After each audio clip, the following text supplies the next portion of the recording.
All right, all right. Hello and welcome to another stream. We're going to be playing some Amulet today, to the surprise of nobody, because I'm testing for GP Austin, which will actually be happening this weekend. So we're kind of running out of time here, but I think that I am actually getting very very close to a list that I would like to register, and we're actually going to start by talking a little bit about that. For those of you that weren't following, this past weekend, there was a team event. All right, Sergio, with that subscription, thank you so much. Welcome back to the Primetime Stronghold and Dragon Breath 44. God damn. Hoko can take his sexy abs elsewhere. Nice, yes. I kind of hope that he gets banned. What's up, Babas? How's it going? Yeah, glad to be back home. Glad to be, back to streaming on my actual setup. So you're going to see how the quality of the stream is going to be significantly better right now. Hope you don't miss my brother too much. I might miss him a little bit. But I think I'm gonna be okay. Have I seen the new creature of the spoiler? Yes. I'm not very impressed by it. I don't think it's gonna be particularly great for Amulet. I think it might be okay for Scapeshift decks. But I'm pretty sure that Amulet is not gonna be interested in that. Like for basically the fact that it doesn't help us play around Blood Moon doesn't make it very exciting. Like if it worked through Blood Moon, then it would be fine. But the fact that it doesn't work is like a layers thing, I guess. That if the creature is in play and then the Blood Moon comes down, it basically just doesn't work. Like they become mountains again. But if it's the other way around, so I guess technically, if you hold this creature in your hand and you have one of your basic forests, so you can actually play the creature after you have played your after the Blood Moon is in play, then it actually technically fixes the Blood Moon issue to an extent. But at that point, it's just like I'm not even convinced that it's better than something like Chromatic Lantern, which is a tech that we used to use back in the day. I remember I actually top aided two IQs, like one IQ and one states, with a list with a chromatic lantern in my cyber, which was hilarious. Trade this spell, the mana seems good. Embracing Castle is definitely right. Yeah, Doctor. Yeah, That's basically what we were doing last week, right? Like Dilks worked with Will, and I've been working with Will as well. And this is like kind of like the list that I had been testing for the last week. Uh, um, so this is exactly what I wanted to talk about. If Vavas, if this is the blue green guy, I think yeah, this guy is it's just not playable for us.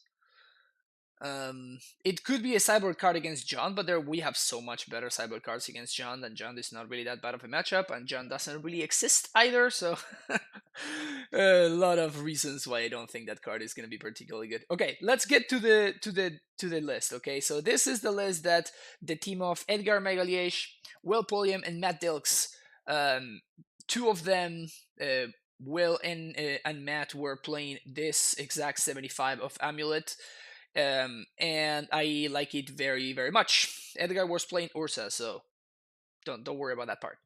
But let's go over the stuff that we have going on. Let's start with the mana base, because you're gonna see that we're playing 30 lands. The reason for this is that we're trying to maximize castle, right? And we're using 30 lands and we're playing 4 explorers. Yes, this card that everybody hated on for so long, that I always kept saying, guys, chill out. Explorer is fine. It does what we want it to do, right? It's just okay. Yeah. Oh, speak of the devil. There you go. How's it going, Will? I was about to do a quick analysis going over your list. So yeah, Explorer is actually fine. Don't hate on Explorer. Explorer is cool. So we're playing 4 explorers, 4 castles, and we're playing a full 30 lands.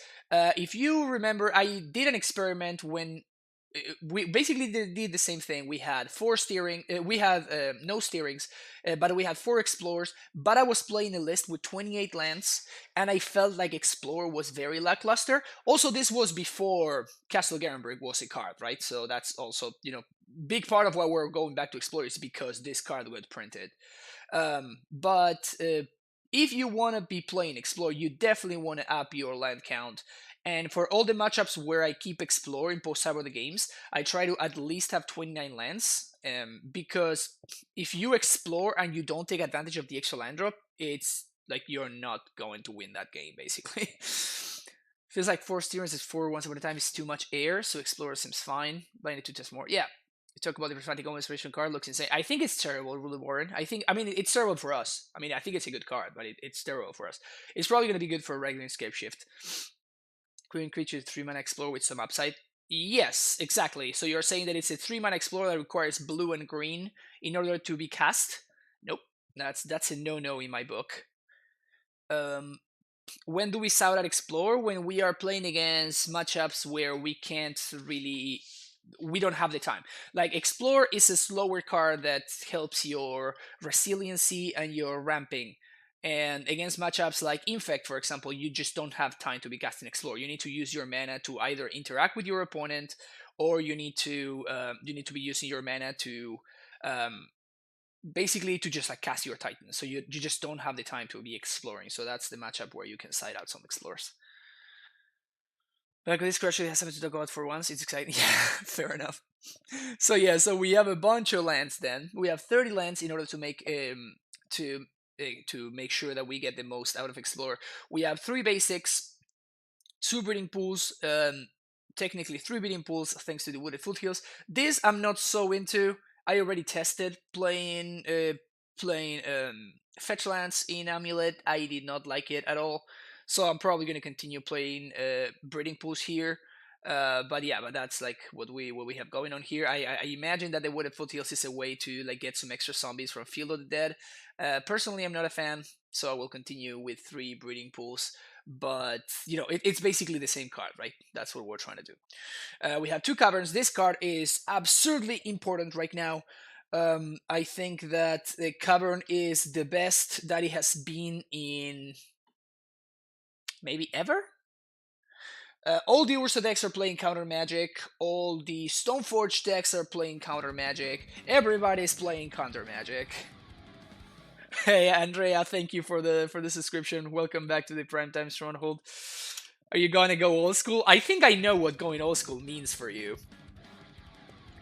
Gosinillas, also, thank you so much for the tier 1 sub. Welcome to the Primetime Stronghold, my friend. Thank you for the support. Enjoy your emotes. More old school? Oh, wow. I was thinking Goryo's Vengeance. I was thinking that the tag that I gave you on Twitter would inspire you to go there. Final shit out of 50 euros for a second. Yeah, exactly. Second Cavern is very, very good. ¿Crees que cambio de merece un baneo? No, Rafus, para nada. No. Probably playing Real Affinity? You mean like, um, you mean like Frogmite and shit? Because that would be hype. Frogmite and Mirror Enforcer? Nice. That's hilarious. Yeah, honestly, I think that the only if any card is going to get banned in Modern, I think it will probably be Oko. I think Moxopol is perfectly fine without Oko, and I think Urza is actually just okay. I don't think that Urza is. I mean, of course, like the card is broken, like, but it's the first card in the matchup, right? It is the best card in the format. That's fine. But like you have to make like a real commitment to Urza. Same thing to Primeval Titan, right? Like these are probably like the best cards in the format as well.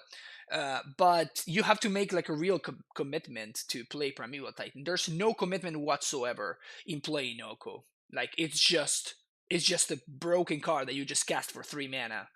And like it's I was going over I think the modern challenge and the modern champs, and the amount of Okos in those top 16s and top 32s, it's definitely ban worthy. Once Upon a Time can go, I guess. This would of course make Amulet worse, but like not by that much. I think the deck would still be just perfectly fine, just because this card is gonna be still be legal. But I think Once Upon a Time could be banned. That's fine. Yeah, I'm not for or against it. It's just kind of whatever. I don't think this card is as egregious as Oko. Like I think Oko is just too much. Once per time plus on the mulligans adds a little too much consistency. All the games feel the same. Um, yeah, I can see that. Don't let once upon a time go. Yeah, I mean, I don't really care if this card goes, but I kind of I was for the longest time I was in the no Oko is fine. It's fine for the Power Lover Modern thing, and then I realized that like the meta just shifted in a way where it's just like people just realize that there's literally no commitment. Like there's zero deck building costs. You just need to be playing breeding pools in your deck. That's it. That's all the that's all the cost that playing Oko has, and it's just too much of a payoff for an it's just too little of a cost. So I think that Oko is gonna have to go in modern. So right now I'm actually firmly in the camp of Oko needs to go. Oko mirrors are so painful. Yep. Yeah, it's just it's also like the games just drag out forever. But yeah, so going back to the list, I'm enjoying the conversation though, so I don't mind like getting out of talking about the list. Everything else is kind of stock. We only have access to two Tolera West. This is one of the things that we need to kind of let go in order to add more breeding pools and castles and cavern to the main deck. So that's I think this is now an okay cut since now we have a bunch of cantrips packed and once upon a time in order to find our titans, so it makes finding our titan easier than it used to be. I want to keep once upon a time. Yeah, again, it's kind of whatever. All right, have a good one, Andrea. See you in Austin for sure. Yeah, I'll text you when I get there. Maybe we can go out for dinner or something. Um, but yeah, the only thing from this list doesn't matter with a Twitch Prime sub. Welcome back. And amuLIT indeed, my friend. amuLIT indeed. Also, Field makes it where chaining Titus is less important. Yeah, I agree. So yeah, so Field of the Dead is like the card that we have here as a one-off, and personally, I would really like to play a second copy. So when we go over my list, we are going to this is like the thing that I want to test basically. This main deck seems incredible to me. This is probably like the perfect main deck right now. So what I'm trying to figure out is how to get a second Field of the Dead in the main deck because the blue-green Titan is the blue-green Titan deck that the Titan Field deck. It's basically like all over the freaking place, and I kind of want to make sure that I can brawl with them, and the way to brawl with them is to play a second field in the main deck. So I think I'm going to be playing 3 castle, 1 field, just in case, though. Just in case, I bought I brought my amulet box for Austin. This is the amulet box right here. So I do have my 4th copy of the good. Where is it? Where is it? There we go. The full art castle. That is. Can you see it? There we go. Full art castle. Very important. Very, very important. So I have my 4th copy in there just in case, because you never know. But I think I'm gonna do 3 castle Field of the Dead for testing. 2 Field of the Dead, sorry. This clears out a space in the sideboard. But I'm gonna be. This is like the main thing that I want to test, right? I'm gonna be very, very attentive to like when I draw a field, whether like the hand would be better if I had access to a castle instead, like that kind of thing. I'm trying to be very on top of that. Full art cover next, nah. If you can fit the second field main, I would cut the sideboard copy of Force of Vigor and play 2 Beast Within. Beast Within? Why Beast Within? I mean, it's an okay sideboard card, but I don't know. Like Force of Vigor has been really, really good for me lately. Like, there's so many Karn decks and like people playing Damping Spheres and people playing Blood Moons. Like I saw like a bunch of Urza decks just splashing red for Blood Moon over the course of the SCG event. Are you planning to talk about today's spoilers? Yeah, I don't think. I mean, we can talk about today's spoilers for sure. I don't think they're very good. Like I'm gonna go over them really quickly. It's pretty good catch-all versus Urza and Blue-Green Fields, and to have a flexible answer to Ashiok. Yeah, that is the big deal. That is the big deal. And that is what I was going to talk about in terms of the cyber. So that is not much else to talk about from the main deck. Again, like this is what I'm going to be testing. Field over castle. Like I really want to make room for a second field in the main deck, and I think that the card that might need to go might be the castle. The Bojuki could go, but like Bojuki has like a bunch of scenarios. Like in my testing, I have found a bunch of random scenarios where Bojuki is just amazing. And you can stop Mystic Sanctuary, you can the Cryptic Loops, you can stop you can stop Emery value, which can be super important, especially in the early game. You can like randomly stop like Snapcaster Mages and whatnot. I like that extra lineup guy from the Explorers. Yeah, I don't like it. I'm going to talk about why. But yeah, that's so I think that if we're going to cut some card to play the second field, it might just have to be the fourth castle. So I'm going to be watching out for that throughout today's stream. Then the sideboard, we have some like standard cards there, Rex Sage and stuff. 3 Dismembers, the second field of death. And this is actually a tech, the Tectonic Edge tech, the tech, that we actually discussed with Will, and we thought that it would be a cool idea. The reason for Tectonic Edge is Dom Dom. Dom Dom, welcome back to the Primetime Stronghold. Thank you so much for the tier 1 sub. Tech Edge it's a tech that I used to play with a lot, actually. Back in the day when Skepshift was one of the best decks in the format, Tech Edge does a ton of work in that matchup. Tech Edge also is probably great right now against the Blue-Green Titan field deck, and even against Tron. First of all, the number one Tron deck right now is Eldrazi Tron, which they very often have 4 lands into play to begin with. And second of all, after this is not a card that you're planning to draw. Like against Tron, you're not just naturally drawing your Ghost Quarter and Tech Edges and just like hoping that it's good, right? Because like it puts you behind the land drop. It just sets you way too far behind, right? So it just doesn't cut it. So these are gonna be tutor targets, right? After you resolve it, you're gonna target for these guys. So after you go squatter your Tron opponent, chances are that if they want to set up Tron again, they're gonna have 4 Reliance in play, which means the Tech Edge is just like it's basically just a better Ghost Quarter at that point.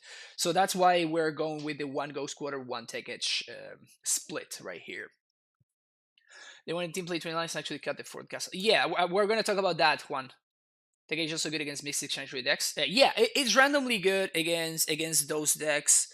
And you know that kind of stuff. Although especially if it feels main or deck. Yeah, I mean we are just doing something that goes so over the top of Oko that like Oko is not really game changing for us. So yeah, so we have our standards. Just are a couple of like 1 of tutors, 3 Dismembers, Tech Edge, just talked about that. Field of the Dead and Radiant Fountain. These are cards that I think are just fine cards. And we go to the counter magic and we're playing 3 copies of Mystical Dispute. The main reason for this is, well, Oko, duh. But also there's been an absurd uptick in Ashiok, Dream Render. And Mystical Dispute is basically like the only way to answer Ashiok, which is probably barring Blood Moon. I think Ashiok is better against us than Damping Sphere is by a significant amount. So I think that, in terms of hate cards against Amulet, we have Blood Moon. Probably like Blood Moon is more like up here. And then we have Ashiok in second place. Let me fix my camera right here real quick. Then we have Ashiok in second place, and is that good? Yeah, that's probably fine. There, okay. Then we have Ashiok in second place. So because of that uptick, we're playing 3 Mystical Dispute instead of the Disdainful Stroke, and I actually think that this is correct. I'm not like hyped about it because this makes our Tron matchup like significantly worse because we just don't want this card against Tron. So that makes me a little bit sad, but yeah, I think that it's something that we just unfortunately just have to do. And then we have 2 trackers. Tracker is really good against Urza, and it's also very good against the Titan field deck. So I think the tracker definitely has a place. right now, and the second copy of Tracker is just great. Like if we were playing Oko, this is like the slot that Tracker is taking the slot that Oko would be taking, but I really like Tracker. And it's also a card that comes down early and pressures Ashiok. Exactly. This as soon as I see my opponent playing an Ashiok, even if they are playing something like yesterday, no, on Friday, sorry, I played against the black green Yawgmoth deck, and my opponent played like turn two Ashiok um, on game two, and then I'm like, okay, sweet, Silas Tracker's gotta come in. So I brought in my trackers as a way to pressure the Ashiok, just because like that card is just kind of brutal. And like this is a much more flexible card to bring in a matchup like that than Mystical Dispute, right? Like we would be bringing in Mystical Dispute, for example, and that's like we can only counter the Ashiok really, and otherwise it's just a terrible mana league that forces us to keep at 3 mana, which we just cannot really afford to do. I had the most insane game in the finals of the Open. I got my bounce and cryptic commanded 5 times and discarded 9 cards to clean up. At one point, my opponent had 5 lands, a D-Spear, and Asher gameplay, and I had 0 permanents. That's insane. I won 20 turns late. Nice. So this is especially when relevant or play path or dismember, specifically Perch. So you can do that, but I think that they cost us splashing white. Like we're playing castle, right? So we're cutting down or Gogai Rod farms. Also playing also Lesson Sanctuary makes our field much worse. We are actually, because of castle, now we really need the max amount of untapped lands than we ever did.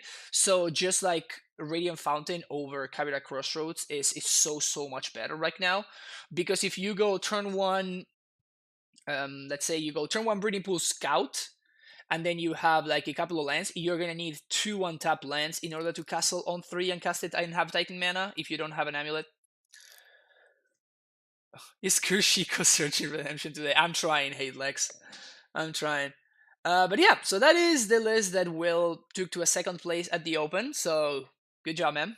Good job. Well played. And this is the list that the Daryl Ayers played.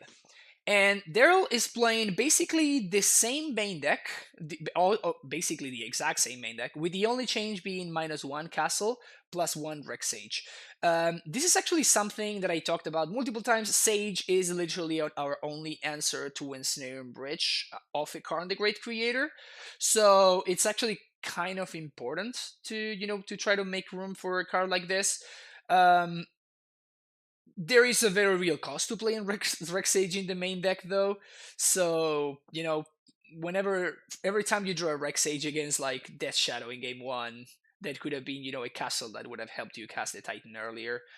It can be pretty brutal. So, yeah, I think this is a fine thing to be doing. I think that Daryl was like edging a little bit more towards Eldrasitron, which I think it's perfectly fine. And then in the sideboard, we have pretty much like the same usual suspects, so nothing too crazy there. We have a second copy of Force of Vigor, but that's about it. Everything else is the same. So yeah, so I really like this.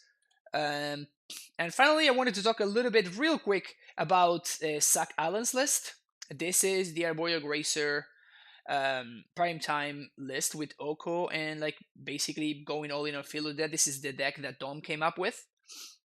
And the reason is that the reason I wanted to talk about this is because even though it's very similar to Amulet, it's way closer to Scapeshift than it is to Amulet. So don't get deceived. I kind of started a campaign. I've seen people just like calling this deck Amulet-less, and I think that it's way more accurate to call this deck Blue-Green Scapeshift-less than it is to call it Amulet-less. So yeah.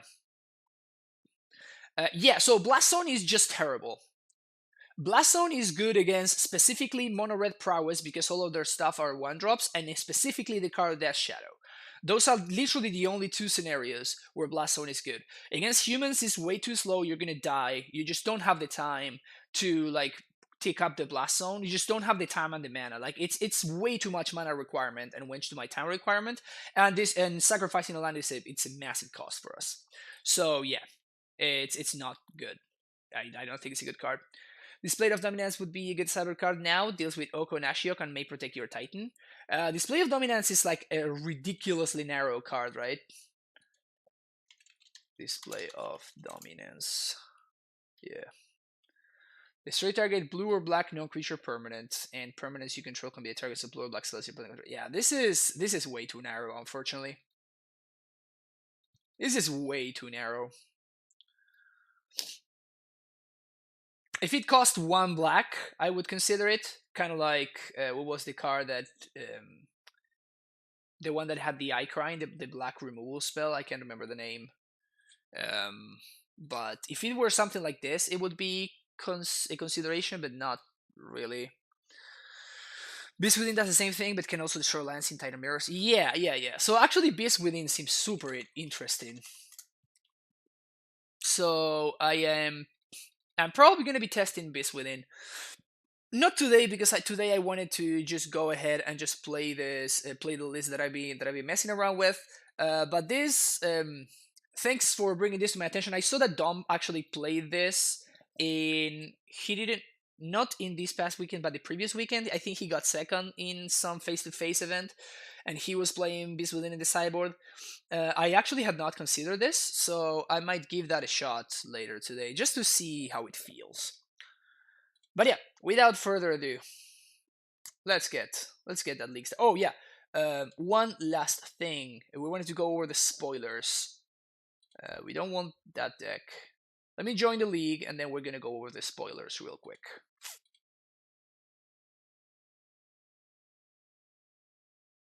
Moto, you there?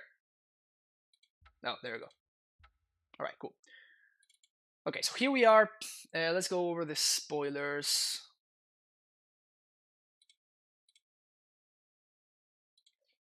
Mythicspoiler.com. Sure. Is there a way to order by like dates spoiled?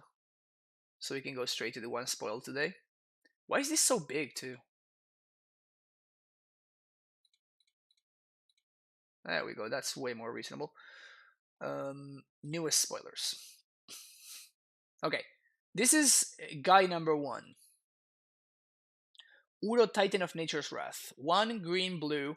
When Uro enters the battlefield, sacrifice it unless it escaped. When it enters the battlefield or attacks, you gain 3 life and draw a card. Then you may put a land card from your hand onto the battlefield. Then it has escape, green, blue. Exile 5 other cards from your graveyard, and you can cast this card from your graveyard for its escape cost. So, Eternal 88, thank you so much for that Twitch Prime sub. Welcome to the Primetime Stronghold. Welcome. Thank you so much for the support. I don't like this guy. I know that it's a 3 mana. It's a 3 mana explore effect, but I mean, this is like the same problem that we had with Wayward Swartooth, right? Like 3 mana is just the way our curve works. 3 mana, it's just very awkward, and basically all we always want at any point whenever we have 3 mana is basically to play Azusa every single time. Explore kind of like bridges the gap towards Azusa. That's why it fits nicely into on the curve. Also, this mana cost is way harder to achieve than you might initially think. Oko, right? Like we were playing Oko, and we struggled to cast Oko on turn 2, and sometimes even on turn 3. Well, when the times that we played it. So I think this is actually pretty rough. And also, this escape cost basically means that we're gonna be able to cast this guy once, unless you want it against like blue-white control or like Jund or something like that. Yeah, that's what I'm saying. Like this could be a solid sideboard card against like the decks that really discard, or like that really make things go to the graveyard. I mean, I guess it could be a sideboard card against like blue-black mill if we're going like really deep. But still, even still, like green, blue is really hard for us to achieve, right? Maybe if it were like 2 green blue, or like green blue with hybrid mana, that would be a little bit more doable. Something like that would have been way easier to achieve. As is, I think that this is just way too much, basically. in the mid-range amulet list. Yeah, exactly. So that's, again, I'm going to keep on going with this. Let's please not call it amulet list. I think it's very, very deceiving, especially with people that are not, for people that are not familiar with amulet as a deck. I think it's super, super confusing. So let's try to call it just blue-green Titan Field or blue-green Scape Shift list, which I think it's way more accurate. Blue-green Field. Yeah, there we go. Okay. This is the other one. 2 green, you may play an additional 1 land on each of your turn. It's an enchantment creature, Nymph. And lands you control have all basic land types in addition to its other types. So this is basically a 3 mana 2/4 Wayward Swarthtooth. The dinosaur, the 3 mana 5/5 dino. Except this is actually much better because it blocks, which is exactly what we want from a card like this. So this, on its face, as far as Amulet goes, this is a strictly better dino. Even if it didn't have this thing, just like based on effect, cost, and stats, I like this way better than the dino because you want to be blocking with this card. This is basically Prismatic Omen. And there's a reason why we don't play Prismatic Omen. It's because it does absolutely nothing for us. So, like, this is basically not worth considering. The only good scenario in which this might be worth it is if there's already a Blood Moon in play, you have one of your 3 forests already in hand, and you play the forest, you play the Dryad after the Blood Moon has already resolved, your opponent doesn't kill it, and then you're able to somewhat enact your game plan there. So, it's not very good. But I think this card could actually be quite good in Valakut. Like, Valakut decks often played something like Oracle, and they also often played Prismatic Omen. So basically, I think this card makes Prismatic Omen virtually obsolete. Like, this card basically will not see play ever again, because this is basically just a better version of this for Valakut decks. So, like, this becomes unplayable, and like this becomes also unplayable, I guess, because now this just does the same, except it gets also this effect. Yeah, I think this card will be solid in red-green Valakut decks. P1 Gingy with the Twitch from sub, thank you so much. Welcome back to the Primetime Stronghold. Appreciate the support. Yeah, that's basically about it, I think. Nothing else that was spoiled really matters for us. Yep, nothing else really matters. I thought this card was actually kind of interesting, but unfortunately it doesn't really matter for us. It's basically like a 3 mana Flusterstorm, except that your opponent can just counter this, so it's in that sense. Also, it's 3 mana instead of 1, and Flusterstorm is already unplayable. So this card by itself is amazing. You can play Mystic Sentry and Valakut in blue-green field build, probably at Escape Shift too.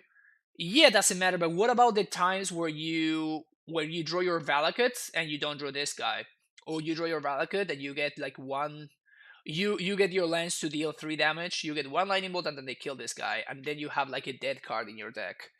I think that, like, also you're forcing yourself to play 4 copies of this, right? I think that you are way underestimating the cost of having a dead card in your deck.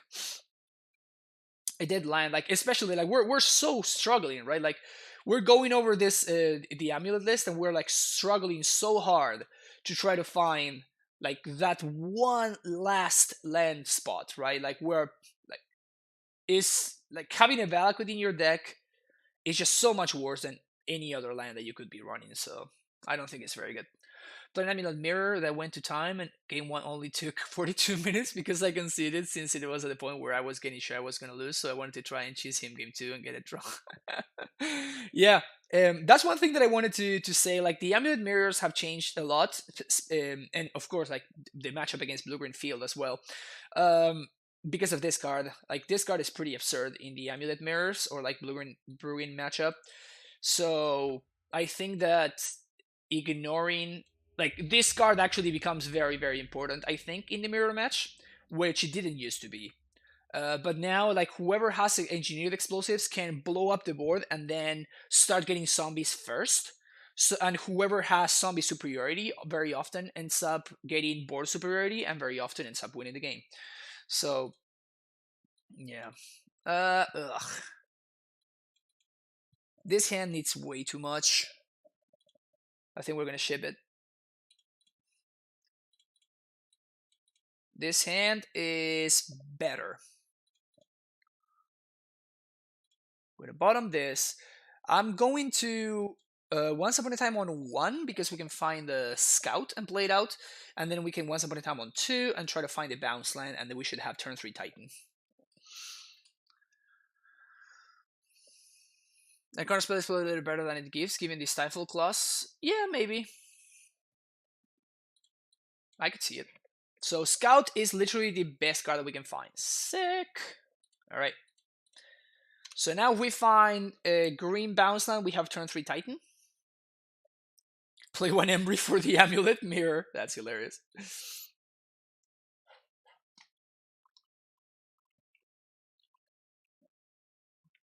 Cyber Fountain? Yes. So instead of doing...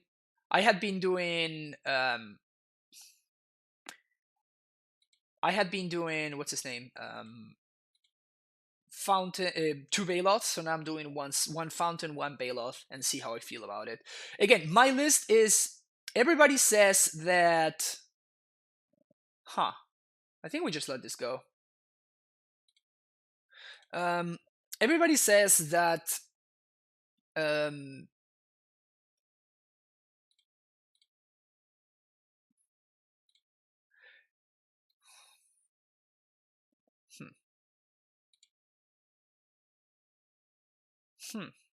Do we play around Stubby D? I guess we do.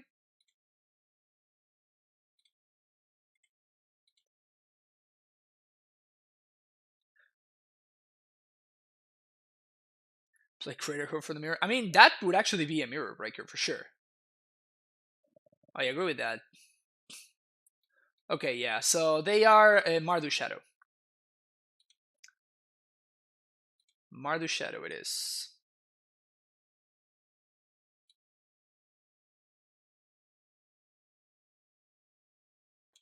Wait, what? What year is this?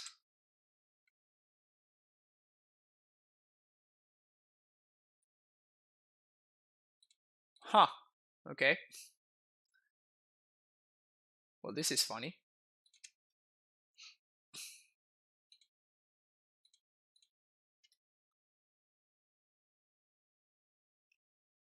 I definitely want to, basically slow down my opponent's clock there, so...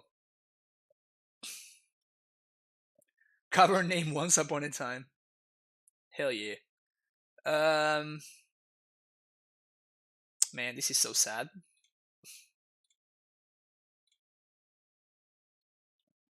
I think I'm not gonna play the castle. We already have Titan mana, so we don't care about that.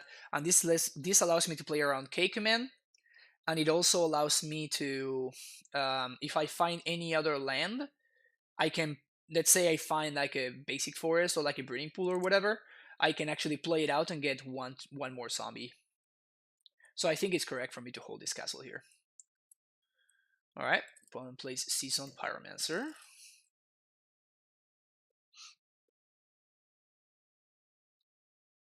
That's really funny, like the cards that they discarded there.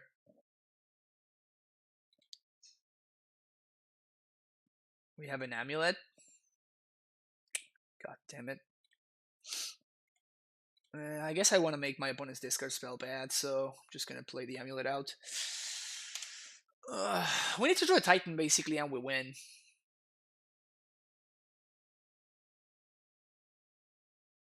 Sure.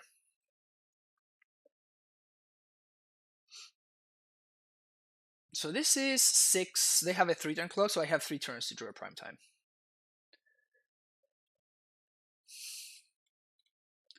It's not a prime time. It does slow down their clock by 1 turn.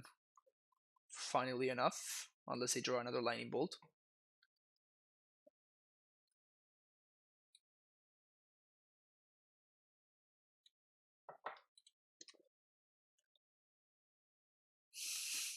Interesting that they do attack with the token. No, they're gonna... Okay, that explains it. Alright. Easy. 0 cards in hand, so we're gonna be fine here. 2, 3, 4, 5, 6. Primeval Titan.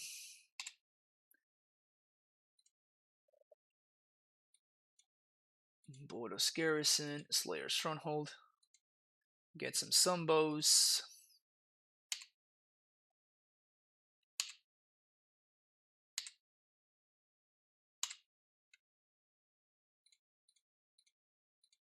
Boom. Oh, we can just kill my opponent here. Nice. Easy. Never didn't have it. Nope. It was always there. It was always there. Okay, so we want Baloth, we want Force, we want Tracker, we want Rex Sage, and we want Excavator.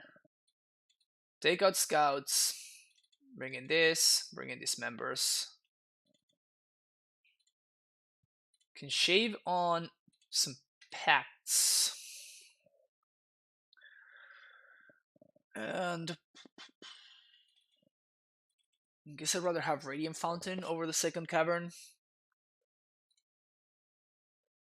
I kind of do feel like I want to keep all of my lands. Don't love ramming up.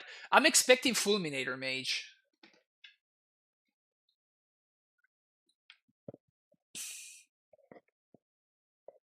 I brought that sound home. Yeah, I do the same thing. But I kind of want to keep my I want to keep my land count very high, especially if I'm not bringing in ramming up.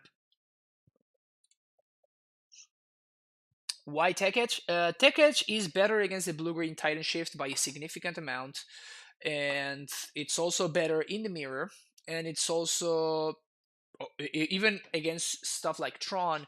Once you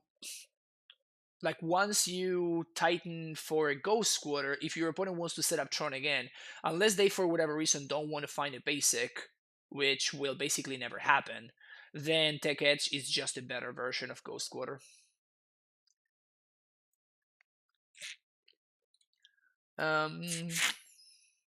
Oops, sorry about that. I could shave one more pact.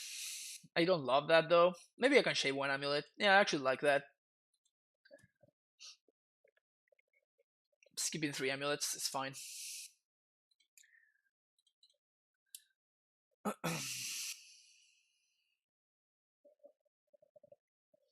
So this is a hand that it's like amazing in the matchup, but we actually get owned really hard by Blood Moon.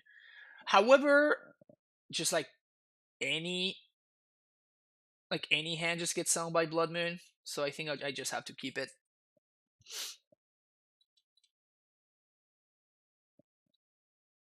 If my opponent has a discard spell, they probably take my tracker, but I have basically like a guaranteed Azusa, which is exactly what I want in this kind of matchup. I just need to get ahead of mana somehow. Explore also amazing here, right?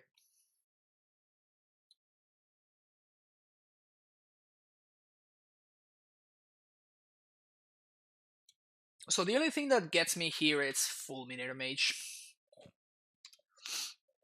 During another bounce line is just excellent. We could, I guess our best draw would be like a basic forest at this point. Also, my opponent fetched for a shock land in turn 1. Certainly interesting. So Fulminator Mage, Molten Rain, any of those cards would be a problem. Also, I messed up. I should have played this bounce line, the one that they know about instead of this one. That was my mistake. It gives my opponent information for no reason. I was just like way too, just focused thinking. But you see, like my opponent has like discard spells, and it just doesn't matter, right? Like they're not achieving anything because they can't deny me my Azusa. Yeah, opponent correctly takes the Explore here. They can bolt the Azusa, which is a little bit annoying, but it's probably just fine too. If they don't have Bolt, if they have Fatal Push instead of Bolt, then we're in just an amazing spot.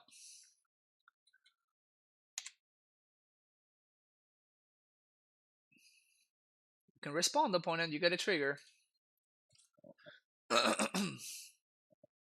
All right, nothing. Also, we have a 1/2 blocker, which is very good against these stupid elementals. Also, if my opponent attacks, obviously I'm immediately insta blocking there. Force of Vigor actually not bad there. Huh. They had the bolt, but they chose not to use it. Weird.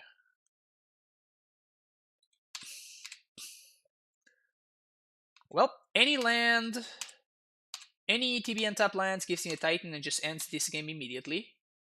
Pog. Easy.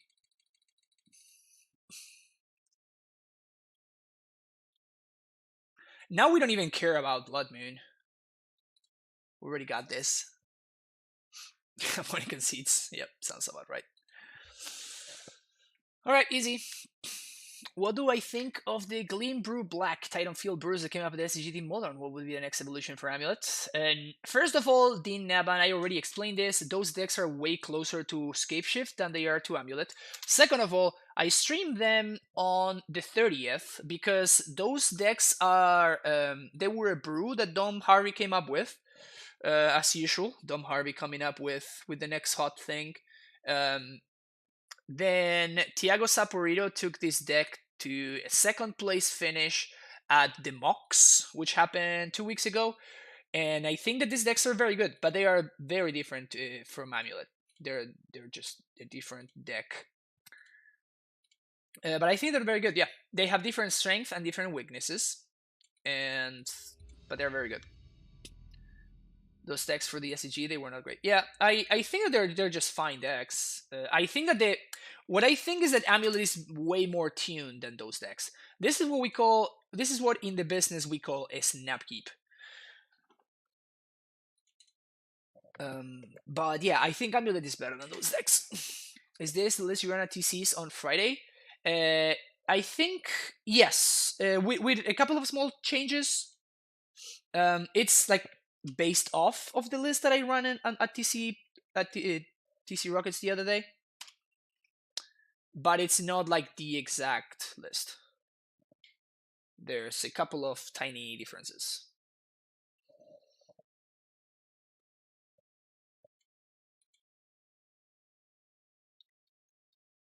No zero.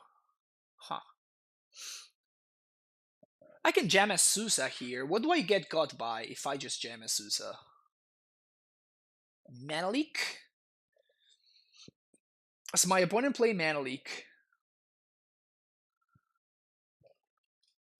Why only two Slurry West? Because now we have Explorers that cantrip, we have Once Upon a Times, and we have Field, so chaining Titans is not as important. And like finding a Titan is not as important. Like you only need one threat. Like you need exactly one Titan. What's funny is that the blue in field deck made me realize we should be building our Amulet decks differently. I try to push castle as far as possible. I would play Asusa Shock Pull Field. Yeah, that's like the greedy play. Like that is the obvious play, assuming that my opponent has nothing, right? So I guess we just YOLO. Worst case scenario, they counter my Asusa, and I get kind of wrecked. They don't. Okay, and here I want to I don't even know what removal spell my opponent could have, but this is just proper sequencing. Just play the forest first, then play the explorer, second Asusa. Okay, so even if my opponent plays an Oko here, they have to choose like what they want to elk. It's either the Asusa or the Amulet. Okay, so it is the snow deck. Cool. They're gonna convert Mana Leak no matter what. Yeah, I guess so. There's Oko. I wonder what they elk. They probably have to elk the Amulet here. Yep. But this means that we get to Titan here. Unless they also have Force of Negation.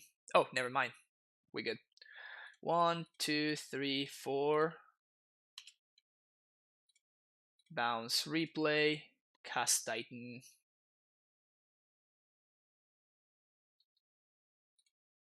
Can we call it here? OP? So we get Field already live. So we just gotta find, I guess, Tolerate West and a Gruul Turf so I can keep on making Sombos. Gonna make my full, get my entire value here. Now the question is, do I serve with the Azusa? I guess I don't need to even think about it because my opponent just concedes. What could they be on? So they could be on Urza. They didn't play a single bubble or anything like that. So I'm gonna put them on like Bant Stoneblade. Yeah, it could still be Urza, but I think I'm gonna put them on Stoneblade. So we want disputes, we want this. We want these and these, and we want trackers. Baloth is actually kind of cute. I have messed around with the idea of bringing in Baloth against this matchup because like the way that I lose is to the sword, right? So like having a free 4/4 that I can pact for, like I don't know, just the idea sounds very exciting to me. Maybe it shouldn't be. And I like Explorers better than Scout. I know that Scout is great in the matchup. Don't get me wrong, but I think Explorer is actually better. Yeah, I would put my opponent on like Band Control.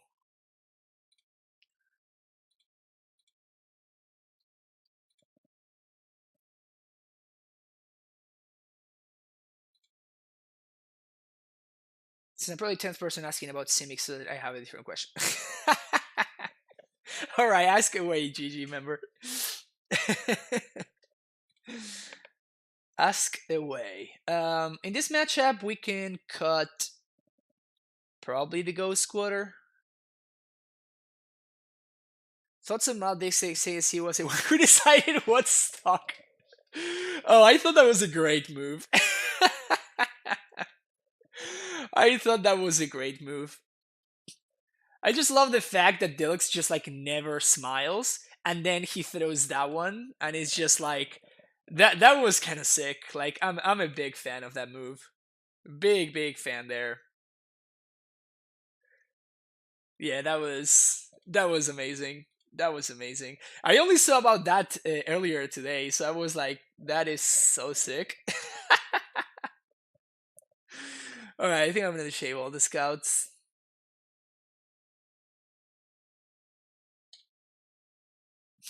The Miser scout.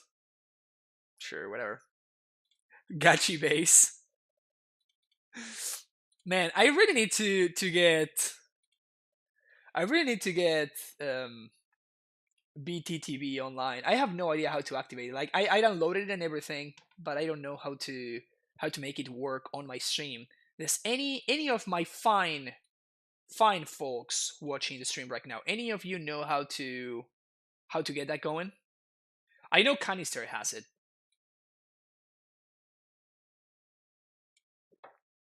Well, the ban list is actually not confirmed, and this hand is great, so I'm gonna keep it. The ban list is excuse me.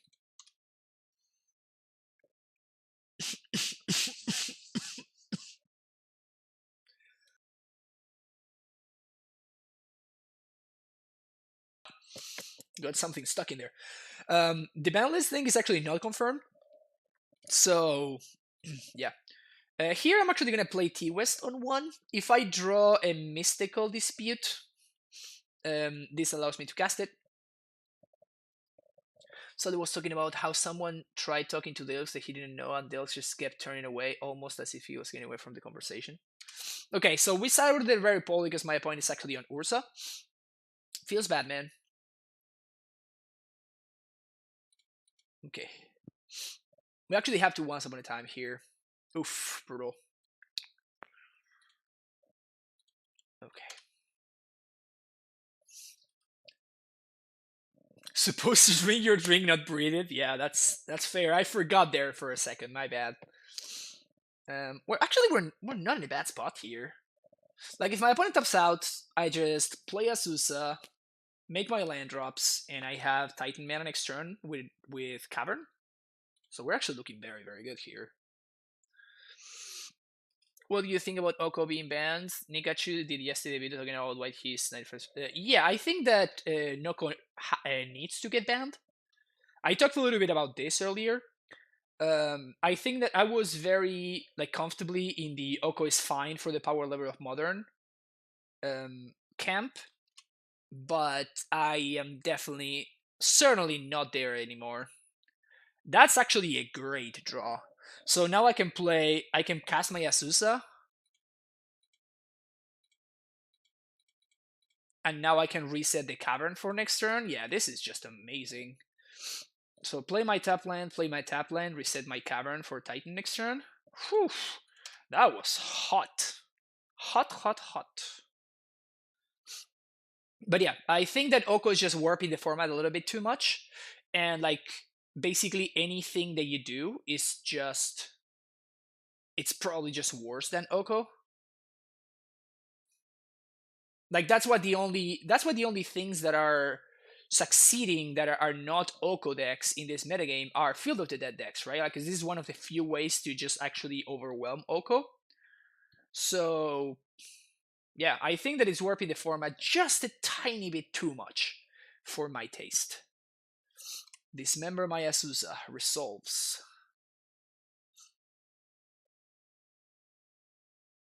But yeah,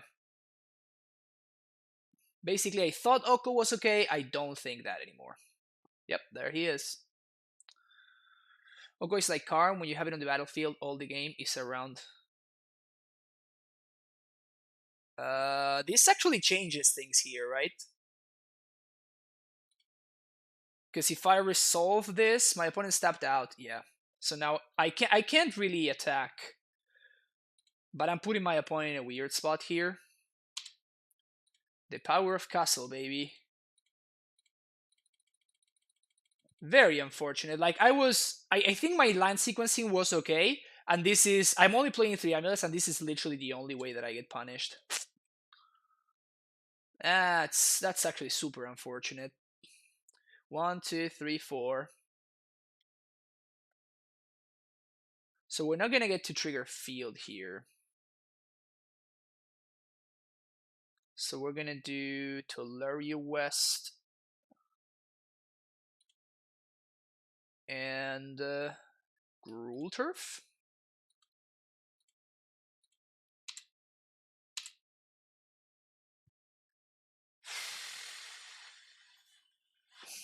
I guess I can transmit Tolaria West right now. Seems good to me. Sure. Let's transmute T West. For another Titan.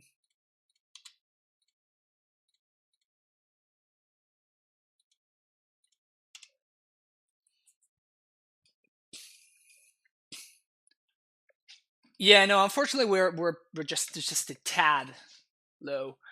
Also, I should have Summoner's Pacted right there. That was actually a mistake on my part. I should have just Summoner. I should have Pacted main phase there, because now I'm making my opponent's counter magic live for no reason. So I really punted there. Never mind, we're fine. uh, yeah. Here we go.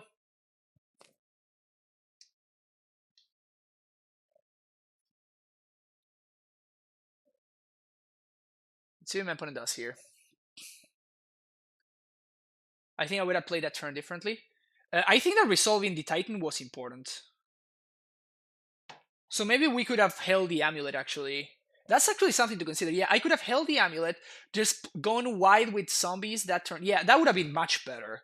And just try to amulet this turn, just amulet and Titan on the same turn. I think that would have been actually much better. Yeah, now that I'm like analyzing like how things went through, I like that play way better.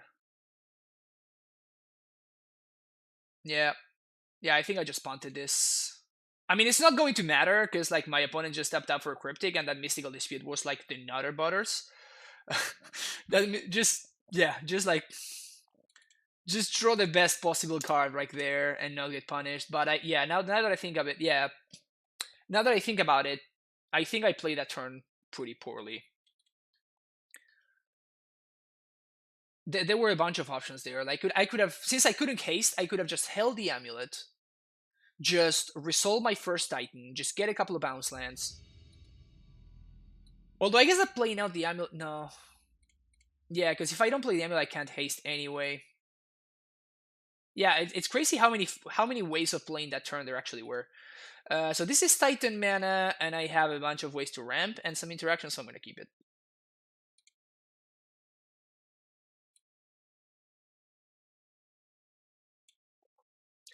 Does the zombie line beat Cryptic into Urza without drawing dispute? Yes, because we're gonna. Um,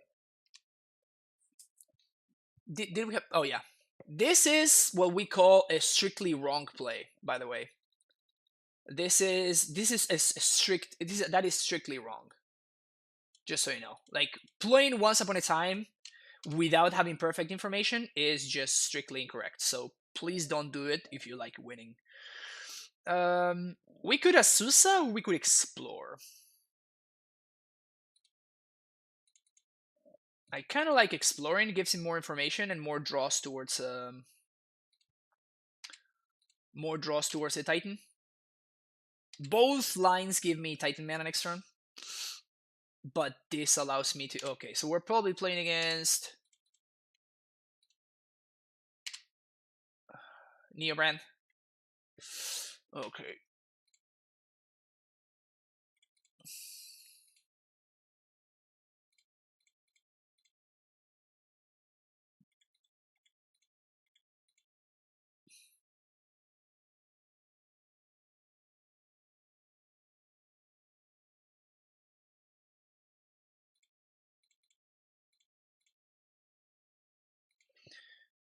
Yeah.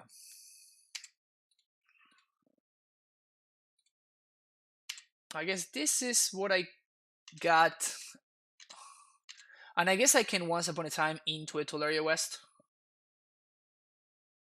Yeah, it's definitely Neobrand. So we're probably just dead here. This is something like. Yeah, so here's. Can I beat this in any way, shape, or form? Not really. Even Explosives on 3 just doesn't really do anything. I could have set up Explosives on 3.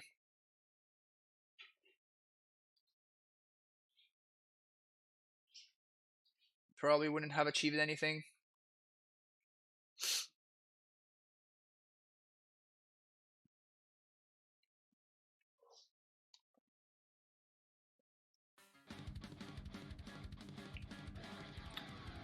Coffee Pirate with the tier 1 sub. Welcome back to the Primetime Stronghold. That is 5 months. Thank you. Thank you so much for the continued support. Well, this is how we win this game. My opponent on the other side just like forgot the food in the oven, their house goes on fire, and they don't combo off. That is the line. We found the line. I don't like our chances here. Not a fan of our chances. Not a fan of our chances right now.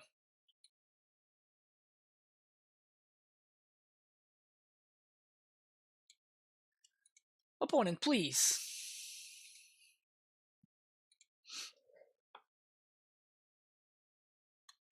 Everything okay?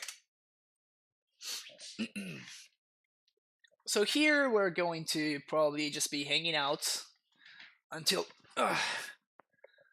till my opponent shows me a deterministic kill, because we've been here before. We're being here before. Yeah, opponent's just like, if you're playing cheese brand, just like at least have the decency of killing me quickly, right? So we're going to yield until next end step. See what my opponent has to do over there. Okay, it seems like they had it. So unless they are bad at sequencing their things, they should have this one in the bag.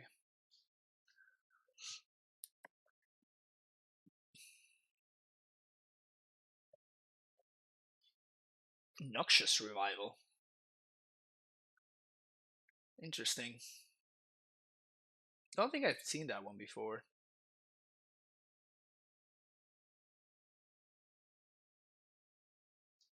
I still remember that match where my opponent went off for like a solid 5 minutes, and we were just staring at it for 5 minutes, and then my opponent lost because they cantripped off their Veil of Summer when they had 0 cards left in library, and they died. It was awesome.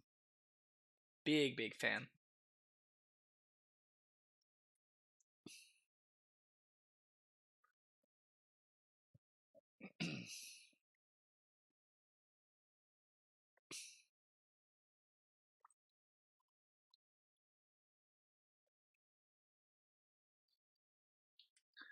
Seems like this opponent did not mess it up.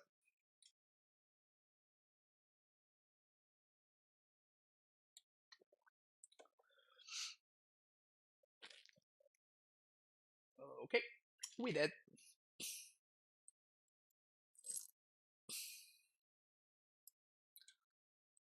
Watching the Mystic Amulet videos, just hear Urza. I mean, Urza is a meme deck.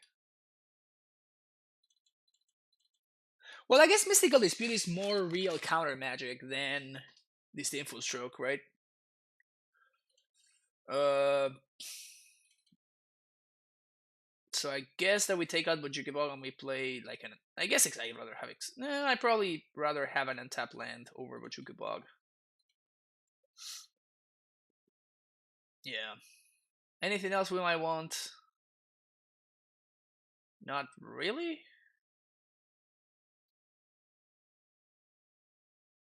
Rex Sage. Yeah, I think we just present this. Been off MTG since Ghent, but I plan to catch your backlog since September. Thanks for the. Oh yeah, you're very welcome, Coffee Pirate.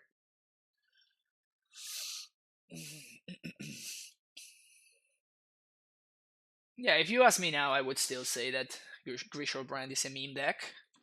Is a meme deck that kills us? Yes, very much so. Doesn't stop it from being a meme deck. Okay, so I'm gonna keep, and I guess I play Breeding Pool, and I Breeding Pool tapped on one. Unless they reveal Chancellor. If they reveal Chancellor, I'm gonna play Breeding Pool and tapped on one. Hot take bannings will include Field of the Dead and Oko for Modern. I mean, the Field of the Dead ban would suck, but we've lived without Field of the Dead in the past. Like, I think that we're just gonna be fine. Oko ban, I think it's kind of a must at this point.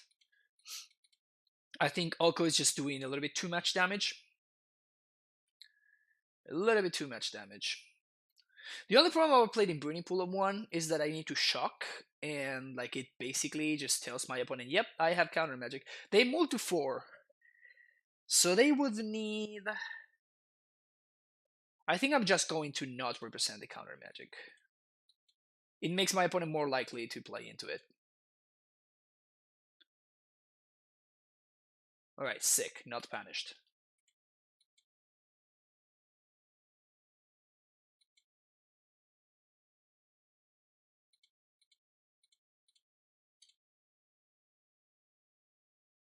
Primetime numero dos. Feels bad, man.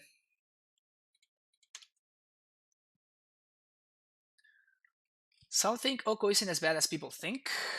I've been told they think it's more important to ban Mox Opal. I disagree wholeheartedly.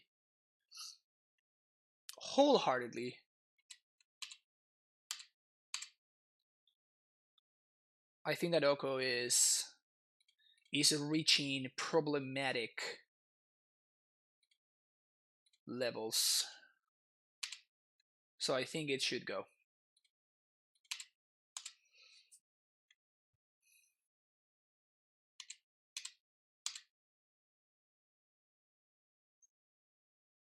The fact that we can't pay for Blue Pact is kind of brutal here. It really sucks. In fact, maybe... Did I just punt? I totally just punted, right? I think I just punted. I think I just punted severely. I should have copied... Oh, god damn it, I should have copied my Breeding Pool here.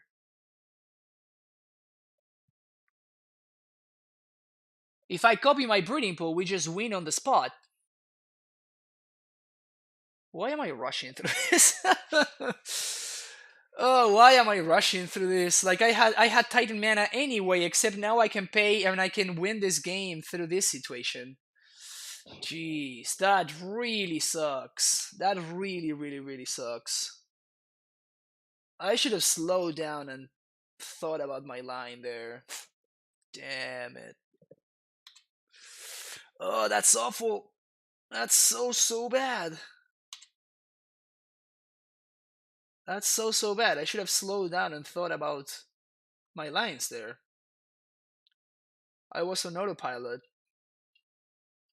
Yeah, that's what I'm gonna try to do. I would imagine that my opponent has Pact of Negations. Sure.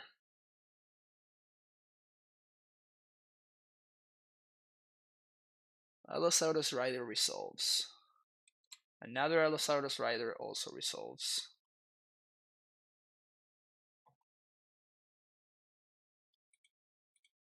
Alright, do we get a turn? Sick. Alright.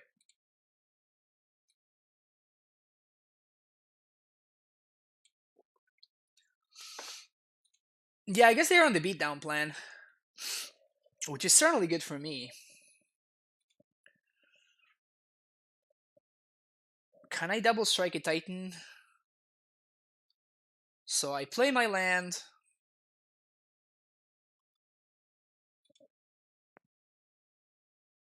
Is it impossible to raise a Grisserman? Yes. In fact, I think we have... Can we percent lethal here? I think we can percent lethal. Or we can trade for my opponent's entire board. I'm trying to think if we can do that with Dispute backup.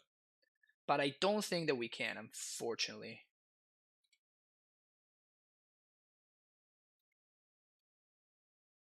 Yeah, I don't think we can.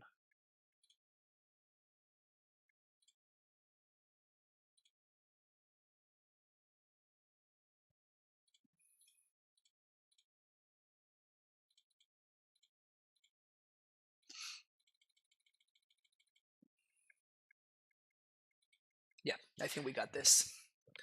Actually, we might be able to. Yeah, we actually can do this with Dispute backup. Alright, this is good. This is good. Should we play Second Titan? Yes, we should.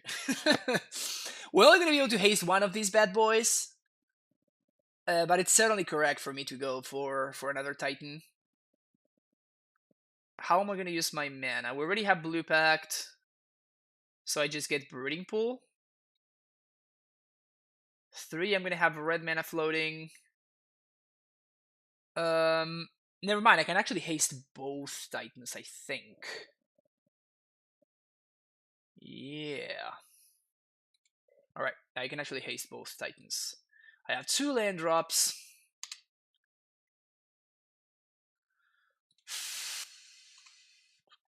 Float this. Float this. So, we play this.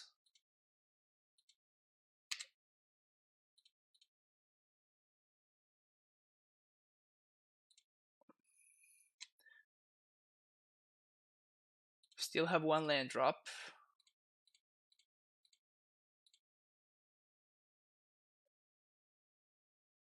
No, we can't haste both Titans. Because the Vesuva is in our hand.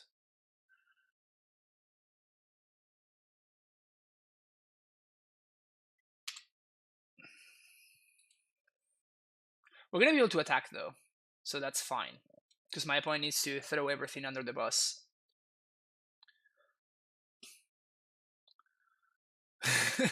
You think that 2 Titans are gonna get the job done against the Grisserbrand? I think so too. Yeah, because the Vesuva's in our hand, I don't think we're gonna be able to.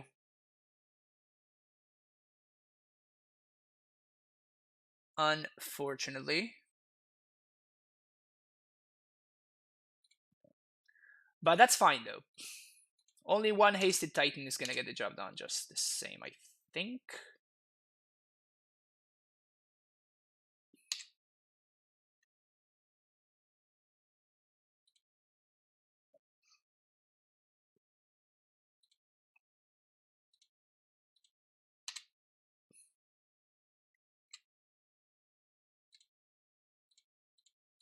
Haste this one, doesn't really matter.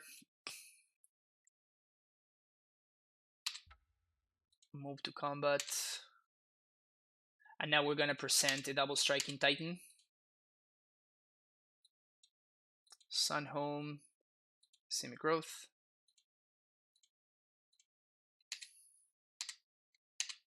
Bounce this. Wait for my opponent. Who was saying that racing Urza was not possible? Who was saying that racing Urza was not possible? Unless my opponent is playing Vapor Snag or Dismember, we should be fine.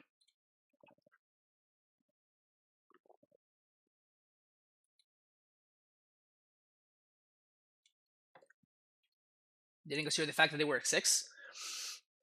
Yep. MTG and Vagels, that's such a great name, I love it. I've been sub for 9 months, but your stream has made such a better amulet. Oh, thank you, MTG and Bagels. Really appreciate it. And welcome back to the Primetime Stronghold for the 9th month in a row. It's like a little baby Titan. That's how long it's been.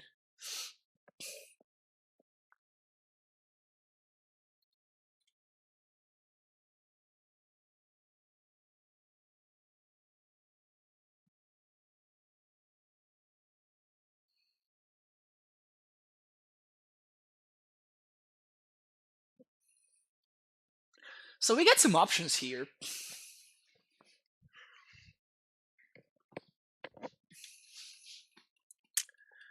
We actually have some options here. I can blow up the Urza Brand, but that taps me out.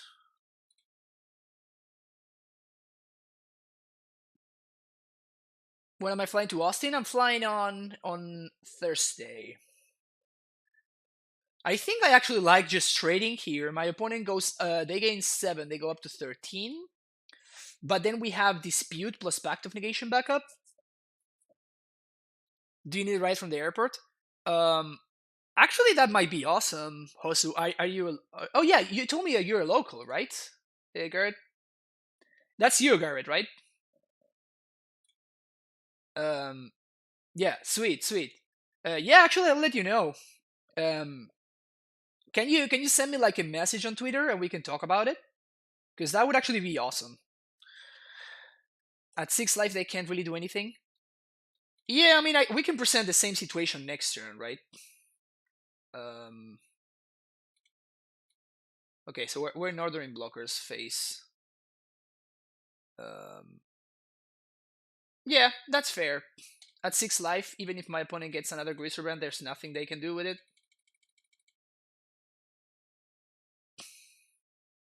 That's certainly fair.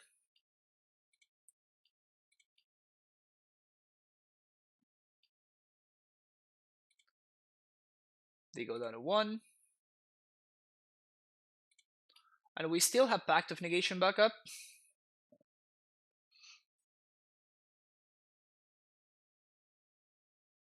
So yes, send me a message on the Discord or something like that.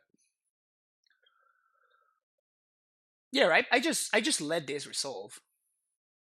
No, actually I don't. Never mind. Summoner's Pact in response. I think it's just my opponent memeing here, right? They gain 15. Sure, that's fine. Are they gonna veil me here? They're totally gonna veil me here, right? Aren't they? God damn it. I just got super jubated here. I'm gonna lose this game because I didn't hold up my mana. Okay, cool. Alright, sweet. Thank you so much for the offer, by the way.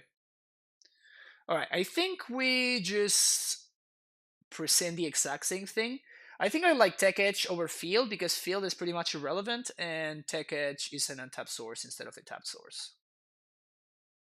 So let's do that little switch there and we're just gonna present the same thing.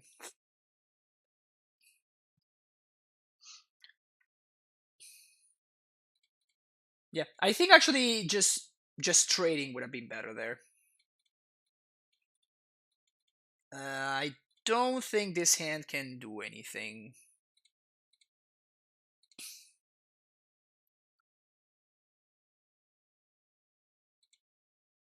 Opponent moves to 6. Can we keep this? I don't think we can. I think we have to ship it.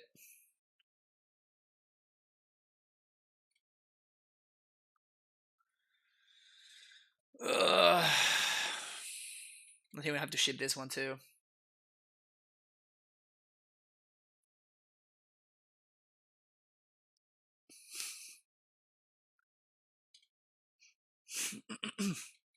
All right, this hand has a plan at least.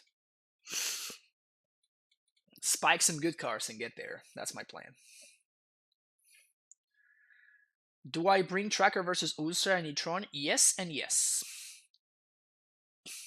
Cutting Bella from Cyber is something I could do. Yeah. So one thing that's important to note, like the list that I'm testing, it's because everybody has told me that in Austin, in Texas specifically, like in that state, people love playing aggro decks. Okay, so like the list that I'm playing is because like it's kind of geared towards the metagame that I expect, right? I think we actually have to DH Explore here, which feels bad.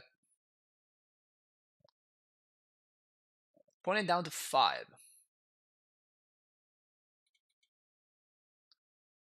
Simic Growth Chamber. Okay.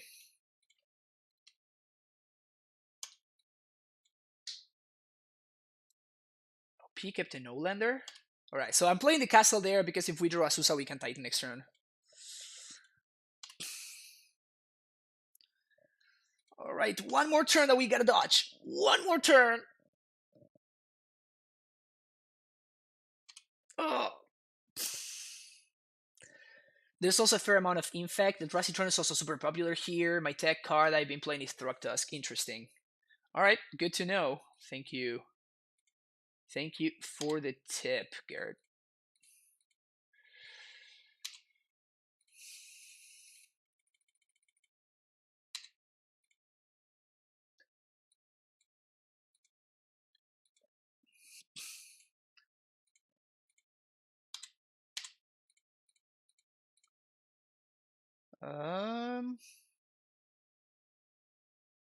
At this point, we just bounced castle. Swing, yes.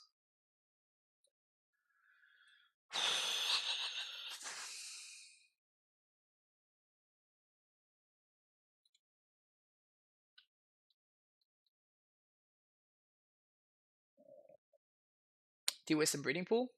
Yeah, we don't really have anything else going on, right? So just make sure that we can play for Blue Pact. We can't transmute this turn anything anyway. There's nothing that we would transmute for.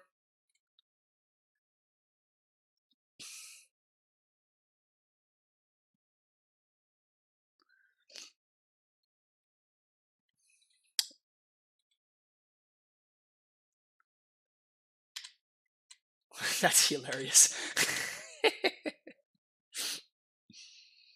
That's funny. So 1, 2, 3, 4, 5, 6.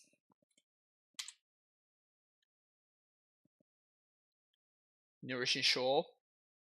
So they gain 15. That doesn't matter because we're swinging for 16 plus 6. Yeah, I think I'll let this go.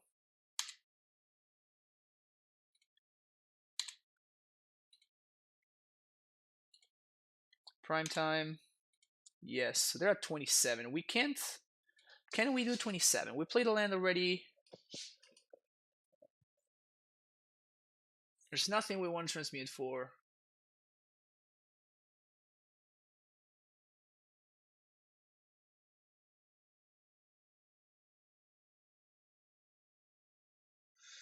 Haste. Can we transmit for Azusa, and does that allow us to present 20? I guess it still doesn't matter.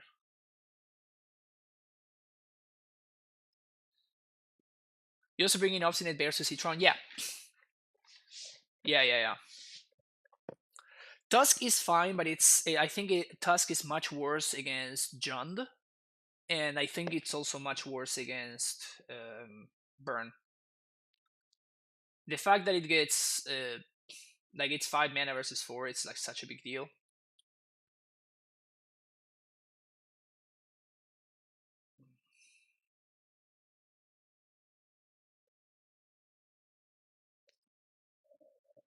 Yeah, but if I deal, what's the max amount of damage I can deal here? I can use Vesuva to copy my own Stronghold, but I don't have enough green and white mana because my Gruul Turf is here. So I can only activate this twice. Because if I Vesuva my Stronghold, I cannot Vesuva my Boros Garrison, obviously. So I think I just don't really do anything on this trigger.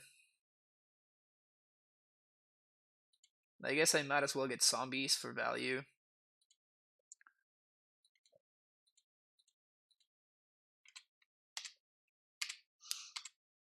So we're gonna haste here. Boom, boom. Definitely want my blue source to stay in play. Move to combat. Attack. Dubs triggers. T-West. Gemstone. More zombos.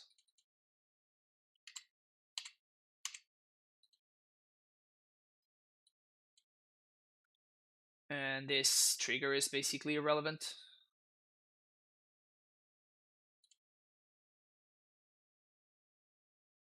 Sure, more blue sources.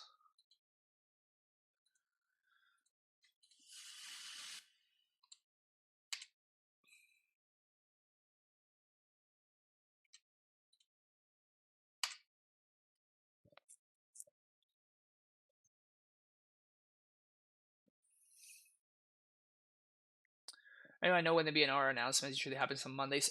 They are not. They did not confirm that they're going to have a BNR announcement today. They just said like people just jumped on it and they just assumed that it was going to be today, but they said it's going to be in January. So it's not really guaranteed that there's going to be a BNR announcement today. And even if there is, it's not guaranteed to cover modern.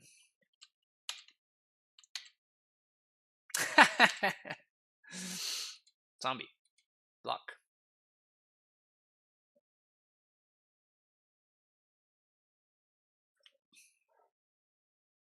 GG says my opponents. GG's. Somehow we beat Neoform. This matchup stresses me out so much. And you're missing the Gemstone Mines at least. So the whole point of this list is to try to maximize Castle, right? And if in order to maximize Castle, we are trying to play more Breeding Pools because they help Castle enter untapped. So Explorers, Scout, and Azusa, they thanks to Castle, they all improve the consistency that you can get for you to get 6 mana for Titan on turn 3, even when you don't draw an Amulet. That's like the point. That's the whole point of the list. So yeah, so that's why we're doing that. Do I miss Gemstone Mine sometimes? Yes, I do. Gemstone Mine is the best line in the deck, right? But I guess now there's a better best line in the deck. It's the one that taps for 2 mana. That's the one that's the best line in the deck now.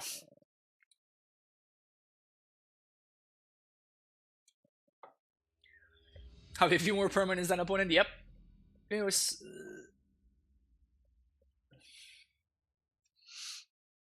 All right.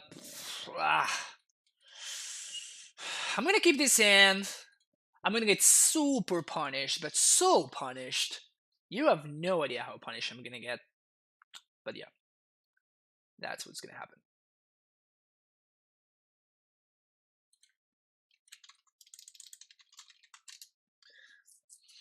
I hate a Simic ramp Titan deck. What's the idea to play Titan if it can't attack? It's nothing like amuLIT.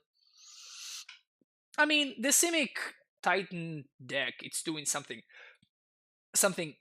different than us, right? Like their list is better than ours as a Field of the Dead deck, but we are better deck, period, I guess. That's a way to put it.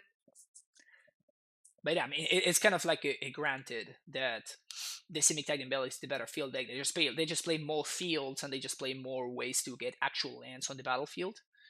Hey, look. Hey, look. Well, that's a great draw, actually.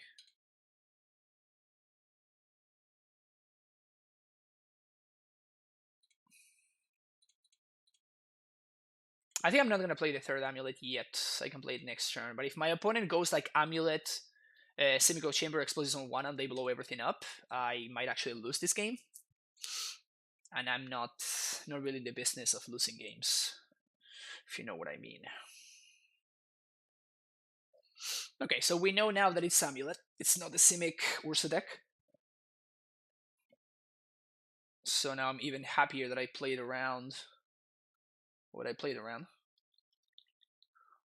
Oh, they do have Amulet themselves as well. Okay. This could make things awkward, actually.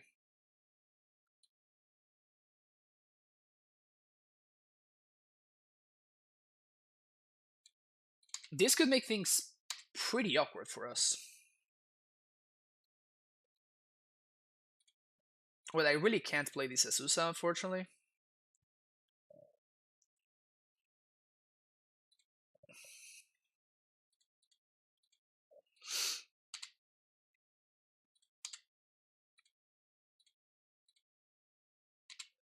Well, here goes nothing.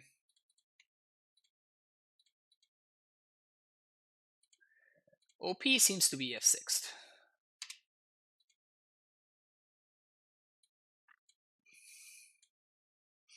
OP seems to be conceding. Alright. The mirror match. Speaking of matchups that have changed dramatically in recent times. Speaking of matchups that have changed dramatically.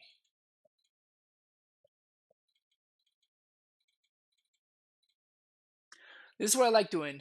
So I don't like Pact of Negation. Like in this matchup, the most important card is obviously Primetime, and your opponent is going to be having access to multiple Cavern of Souls. This card becomes it is gonna always have situations where it's gonna be insane, but like it's not worth the times that it's gonna be just like chilling in your hand, and you are gonna be unable to like develop your game plan.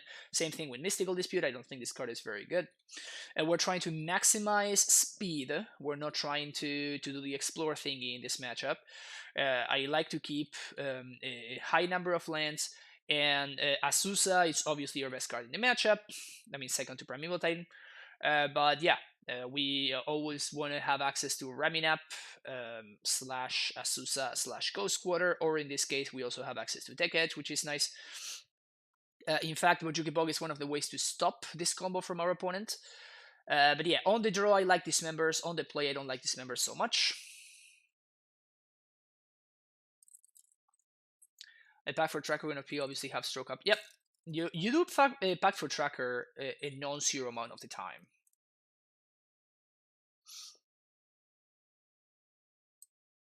This hand has powerful energy. Still exploring? Yes, we're exploring indeed.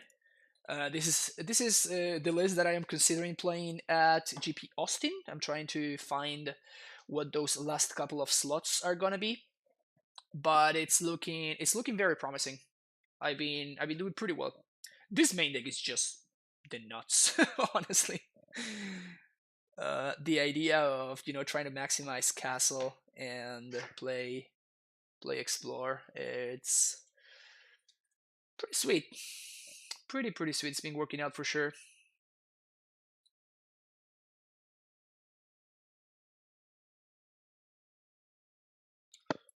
So this hand really needs a bounce land. The good thing is it can be any bounce land, so that's pretty sweet.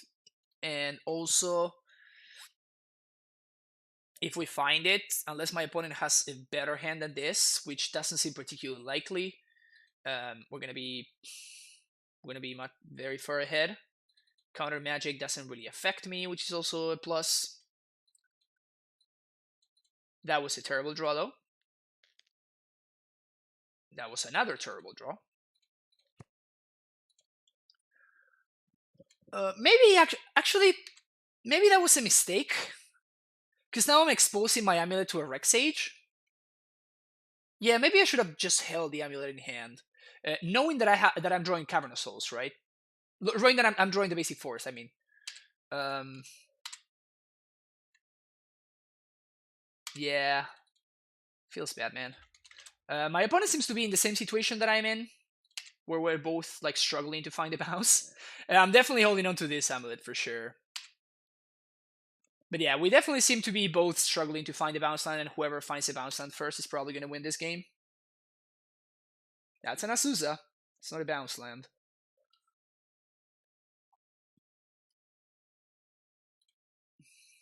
Yeah, I'm not blocking. No. My scout is worth way more than my opponent's scout. Alright, sweet. We got there. Float. Float. Bounce here. Primeval Titan. We can even make the second Titan encounterable as well. That's just value right there. Name Giant.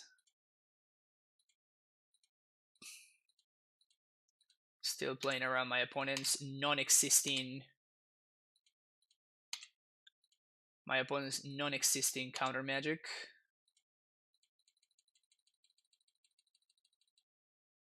Now they conceded super early to their previous match, but they are making me play it out here. I don't understand. My opponent's not very consistent. Whatever. Haste this one. Float mana. Haste this one. Bounce this one. Whatever. Attack. Yes. Now they concede? Okay. Cool. Alright. 4-0. For the trophy. Come on. Bring it on. There's only 1 week left, and I am so close to Xwell. Why Principe kind of like just went away? I think that why Principe has been playing some more leagues than Xwell and I have. But that's all that matters.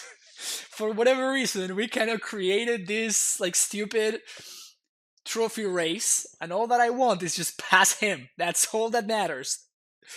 That's all that matters. So I already lost 3 times playing for the 5-0. So let's do it. Let's get there this time around.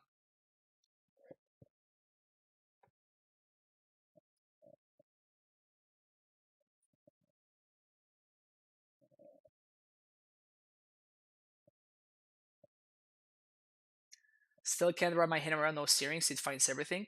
I mean, it's a fine card, but it's definitely like with this list, like we have way more whiffs than with most lists, right? Like all of these are whiffs for steerings. It's like half our deck is a whiff.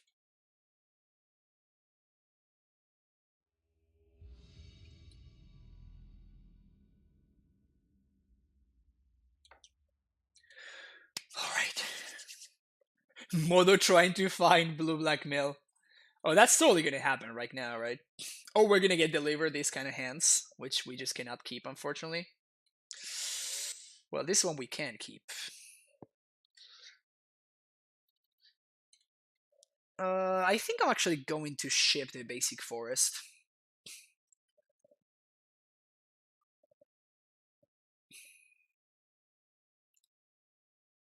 Who was number 1 and how many trophies did they have? Yeah, so the number 1 player is Matthews, F34, and they have 39 trophies. So yeah, we're definitely not.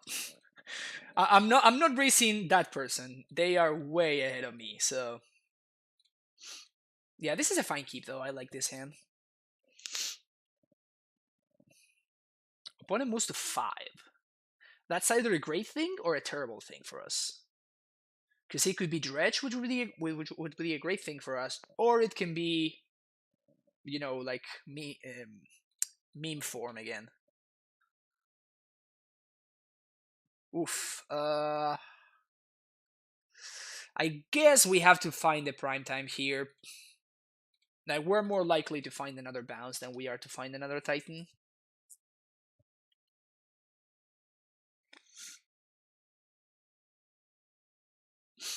Okay, so we're playing against some kind of Astrolabe deck. Good for us.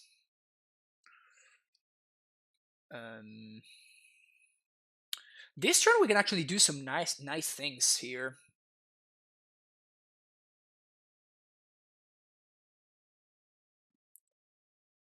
God damn it. That's a great, yet a super awkward hand, right? A super awkward draw right there. Oh, do I risk it? If my opponent has Moxopol into Oko, which I'm not discarding at all, then playing the Azusa, it's terrible for us, but I can explore into Once Upon a Time. But if I do it, I need to bounce the Garrison. I think I'm going to go for that instead of playing the Azusa. Yeah. Like, our mana situation is just too awkward otherwise. Like, we need to find another land, another bounce, preferably. Sick! Alright. Never didn't have it. And this is why you play Explore. Now we have Titan next turn thanks to this Azusa.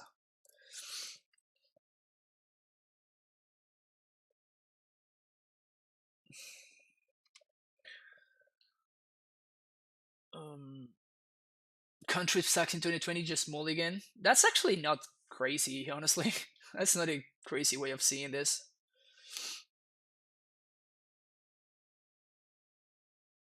Fetching cover or explosives is still big.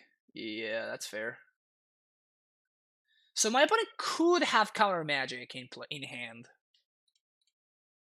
So do we try to play around counter magic? They could have Stoic Rebuttal, or they could have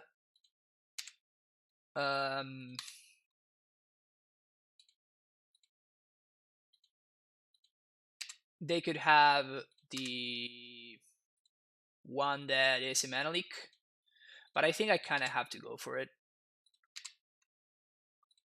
All right, counter me, bro.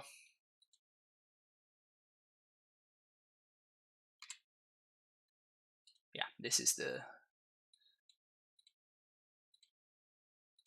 the best line from a value standpoint. My opponent can flash in a snake here, which would only be mildly annoying. It's not even that annoying. But for 2 mana, I guess they can ask Trophy my Titan. But if they do, I don't really care. So it's just fine.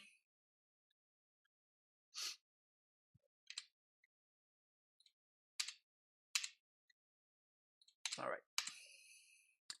So now we're getting Field of the Dead, Simic Growth Chamber, I think.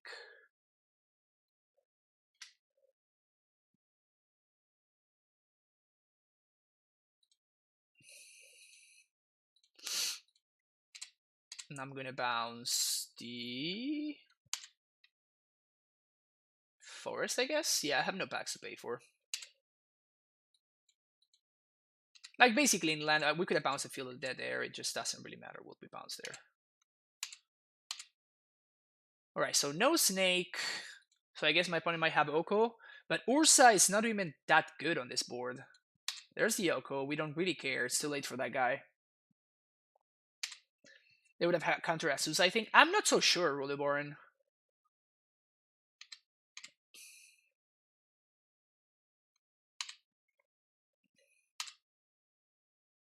Pog. So I guess we want more lands in play. So I can just play the T-Wist and bounce it. That's gonna be 1, 2, 6, 7, 8, 9. Yeah, we're fine here. But I want more lands in play so I can start triggering field. This is probably gonna be lethal right here though. So it doesn't really matter that much. Float. Bounce. Transmute. Someone respect. Someone respect. Primeval Titan.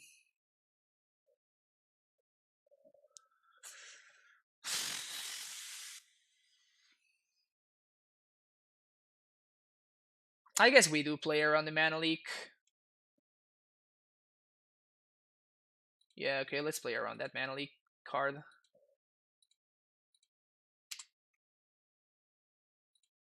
Two.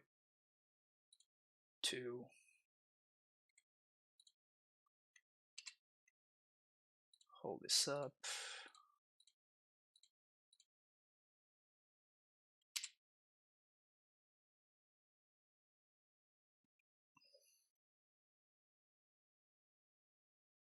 Opponent concedes. Alright, so we're just playing against Simic Urza here. Hey friend, how was last weekend? It was good. It was good. Like we just it was mostly like hanging out with my family and stuff. Tracker.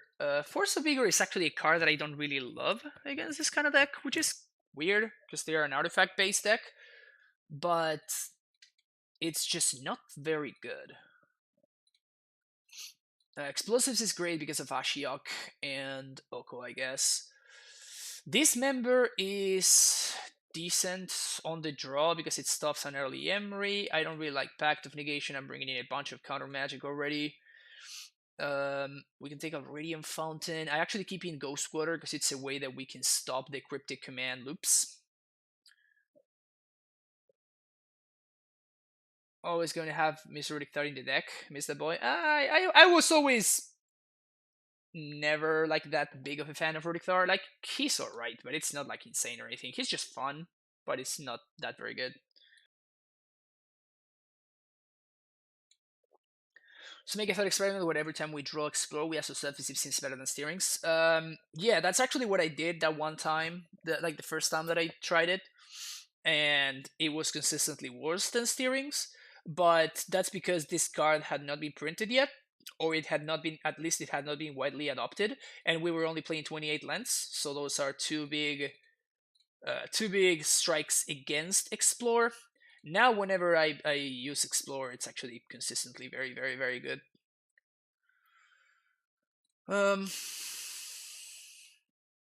Last card. Hey Guru, how's it going?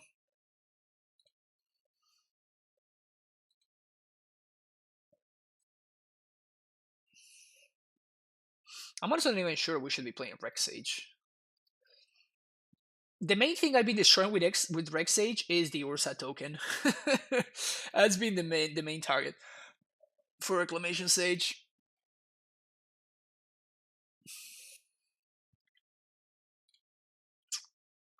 I could see shaving an amulet too because of Vocal.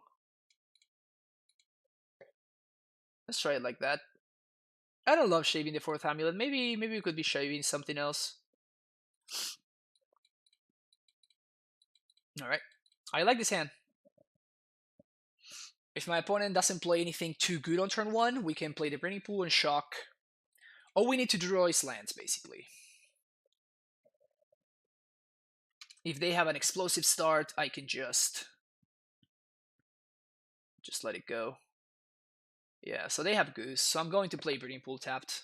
Burning Pool untapped. Best draw would probably be something like a Gemstone, I guess. I guess we could dismember the Goose. No, that doesn't really stop anything. So I think we just shock here. Fact that Artifact Hate makes it mediocre against the Ursa deck makes the deck even more offensive. I agree with that wholeheartedly. So now we can play this on Shaman. We continue holding up Dispute. If my opponent misses a land drop or does something like that, we can end of turn dismember the Goose. I'm gonna make a food here. There we go. That's fine. Sack Bubble. Alright.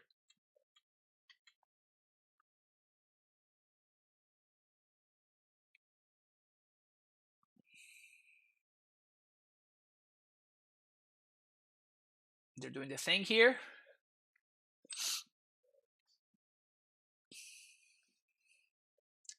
Oh, just an Astrolabe. Alright.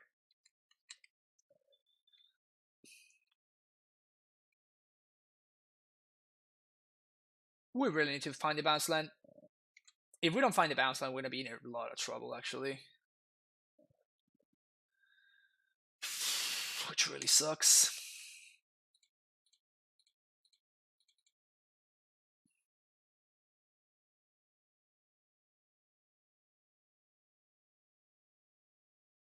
What is this? Spell Queller? Alright. I was certainly not expecting that one.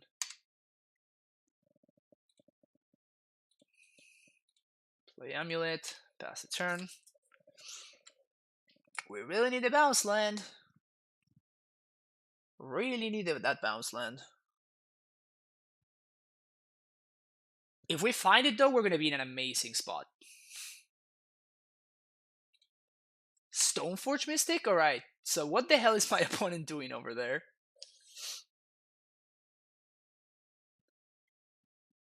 I take it that we're heavy favorites to win versus this Untitled nonsense. I'm describing it as amulet because it might get kicked. Yes, don't describe it as amuletless, please, and thank you. We're not heavy favorites, but I feel like I like the matchup a lot. I certainly don't think that we're heavy favorites. That's an overstatement for sure. But I feel advantage, no but much. Valakut less Valakut. Yeah, I like calling it Scape Shift less. I think that's way more accurate.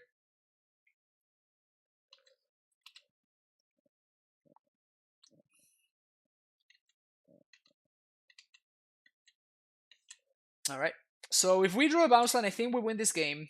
If we don't, we're in a tough spot. Yeah, we're probably gonna die now.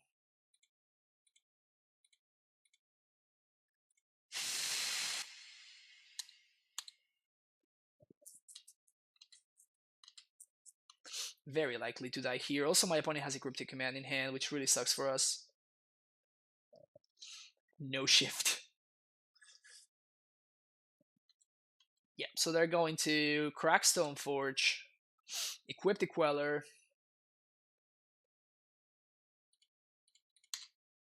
So we have probably like one turn.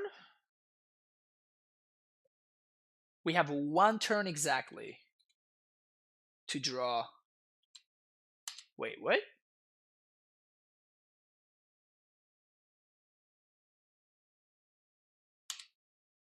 I guess they're playing around Dismember because I could have Dismember this in response. Okay, makes sense. Pichina Susa. Yeah, Cryptic Mana. That's about it. Alright.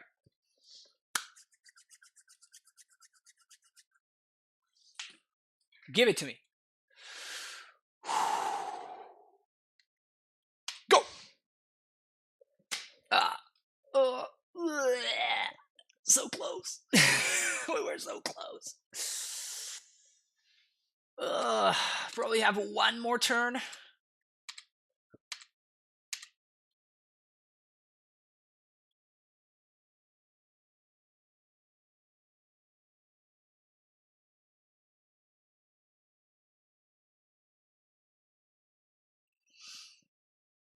This is rough.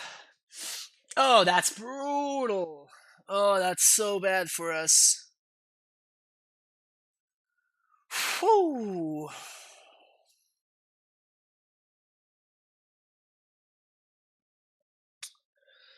Alright, so we're gonna be cyboarding much differently than we have been so far. And I'm going to dispute this.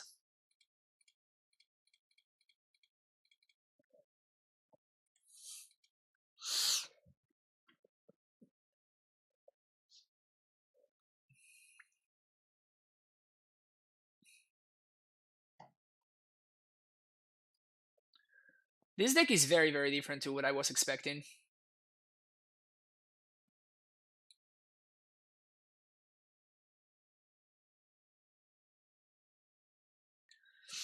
Oh, I forgot that they untapped their mana. That was a terrible play. I should have not disputed.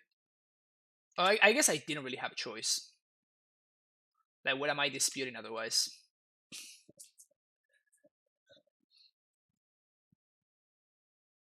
Oh, you're way too late, man.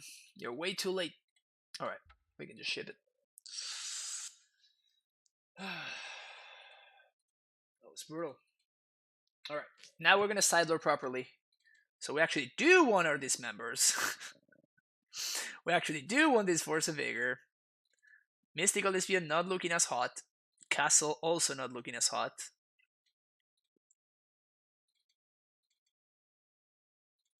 Well, I think actually let's keep this way. We want these, and I guess on the draw, I don't want Trucker as much on the play. Being debated by multiple Oko decks masquerading as other Oko decks. I know it's the worst, right? You think you're playing against this Oko deck when in reality is this other Oko deck that is very different while cyberling to the first Oko deck that you thought that they were playing. It's brutal. It really is brutal. Oh, Ghost Quarter's bad. Bring back that castle.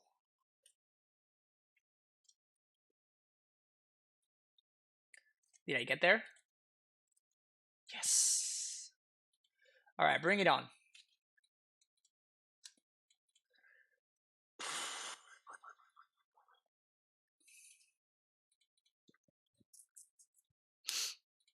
We're gonna start with the correct art.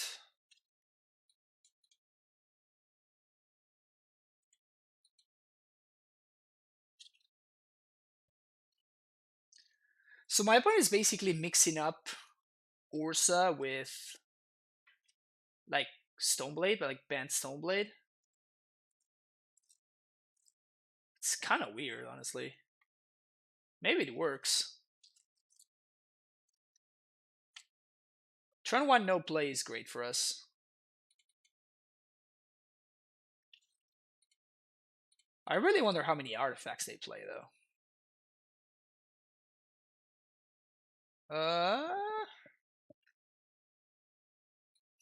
This is actually pretty close here.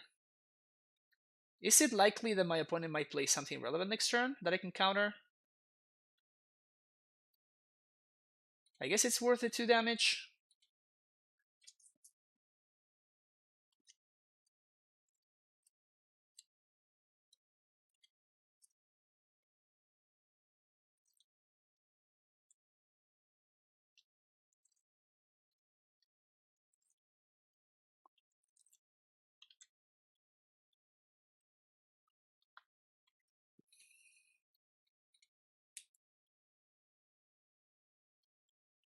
That's a Stoneforge, that's fine.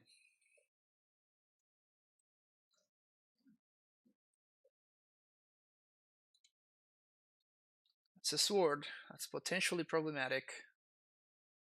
Radiant Fountain.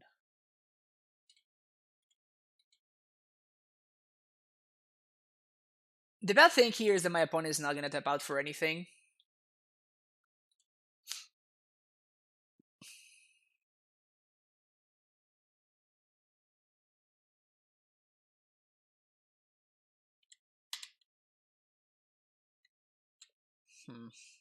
I wish I had like a Once Upon a Time or something like that.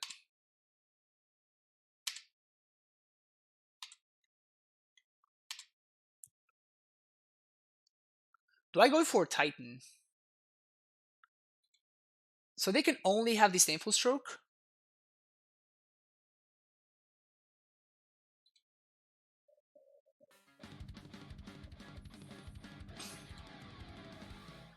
Riley DKK, thank you for the Twitch Prime subscription. Welcome to the Primetime Stronghold. Thank you so much. Playing Amulet with Ephemeria and it was amazing. That's hilarious. Yeah, so I think I'm just gonna ship it. Next turn I can play Titan with counter magic at least. So they're going to do this. Now they untap and equip.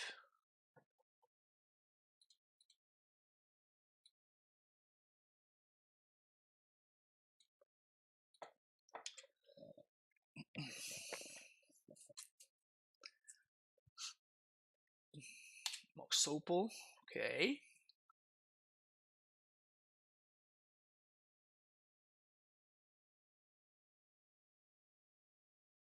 Equip Stoneforge.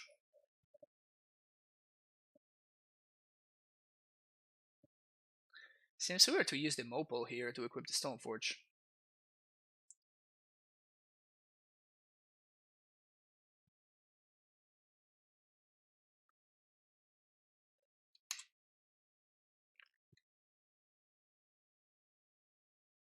Okay.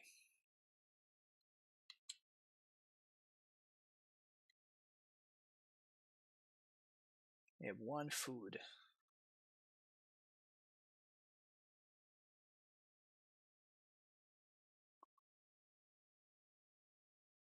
Another Stoneforge. I don't think we counter this.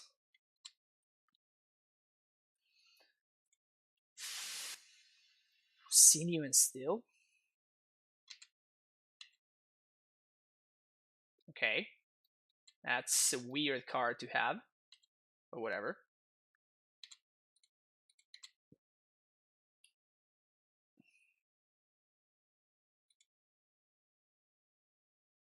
Super weird card to have. Alright. If they have Stroke plus something else, we're gonna be in a lot of trouble here.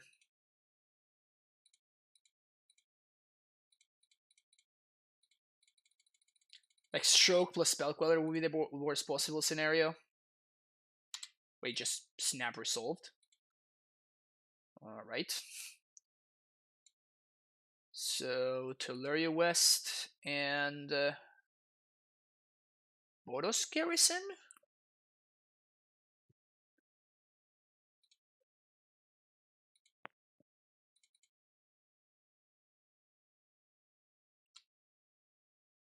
Bounce Breeding Pool.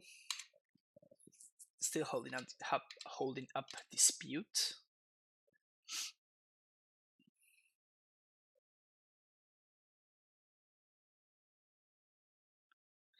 I'm bouncing the Breeding Pool because I want to pitch it to the Feast and Famine trigger.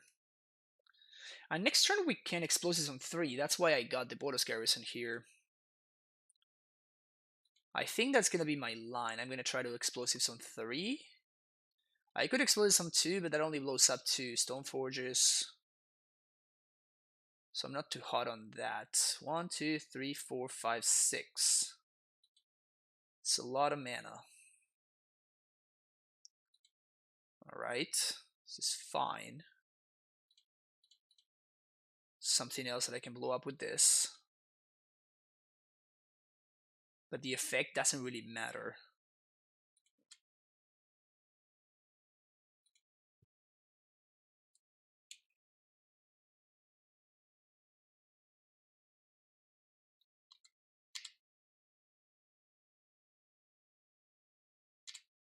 Can't block. That's fine.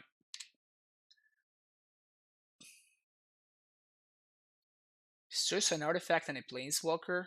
This is so bad.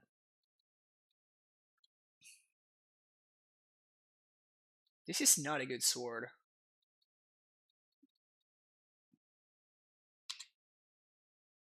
This one is, but the other one is not. What does a bad sword do? It's +2/+2, Plo black and Plo red. So it's like it's Boros protection basically, and it destroys. So I can tap my opponent out here. I think I'm into that. It gives pro. It destroys a planeswalker and an artifact. So here I'm tapping my opponent out. And then I'm going to, once my opponent stepped out, I'm going to EE for 3. Oh yeah, even more value. Yeah, you got my Dispute.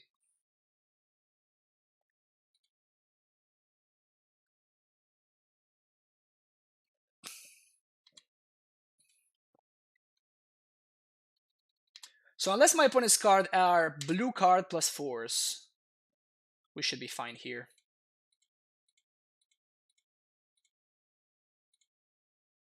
Please don't have blue card +4s. Please don't do it. Please don't have blue cards last source. Yes.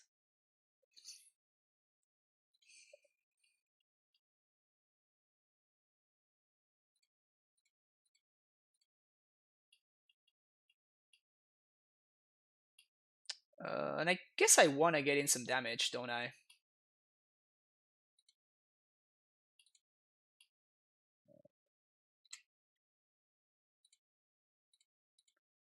I'm going to transmute here. Summoner's Pact. Blow this up. Dispute, whatever. 6-7. It's possible I should.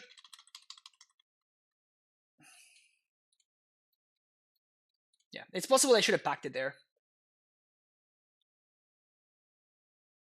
Doesn't matter, you call me a lot on stream. That's fair. That's fair, yeah. Game 1 or game 3? This is game 3. My opponent's tapping out main phase. This is good for me. To make a food? I mean, I'm very into this. Now I can do... Okay. 1, 2, 3, 4. And I can haste, and I can kill the Yoko. Oh, opponent, please attack me. Guess my opponent's not going to attack with the Stone Forges. Okay.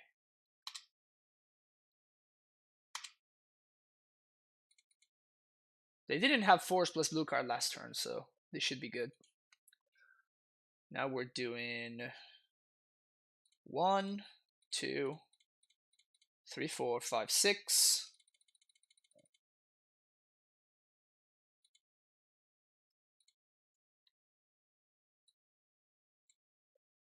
Stronghold. Sanctuary.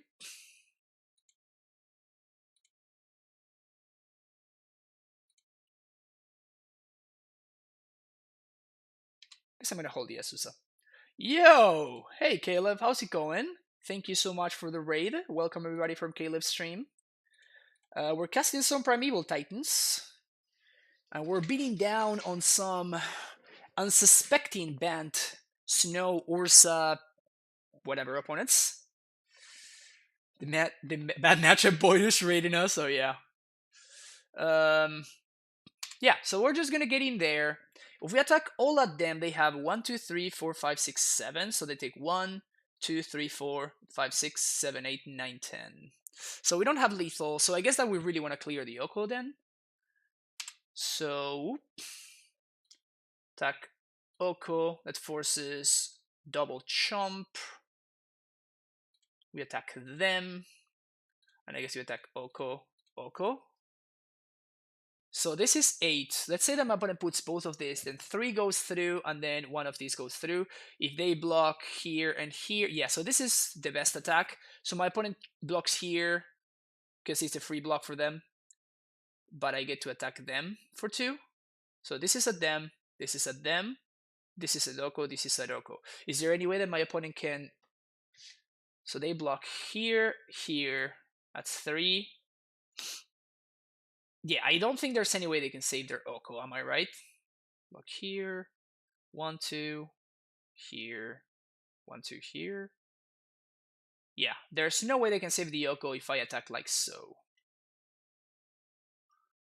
Because of course, my boy Primetime tramples, so we're good here. Welcome to our reverse buy matchup. Yeah, that sounds about right, honestly. Okay, so we're gonna do Field of the Dead T-West here. We can play through Damping Sphere. We cannot beat Blood Moon. That's fine. Not playing around Blood Moon here. My opponent can take their free block here. Take some less damage.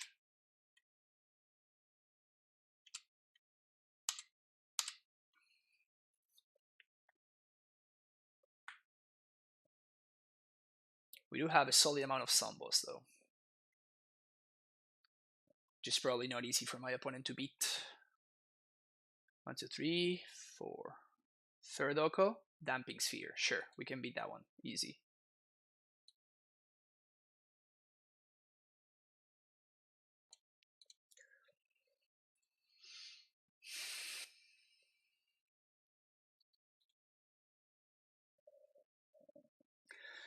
Damping Sphere on turn 7, not so good.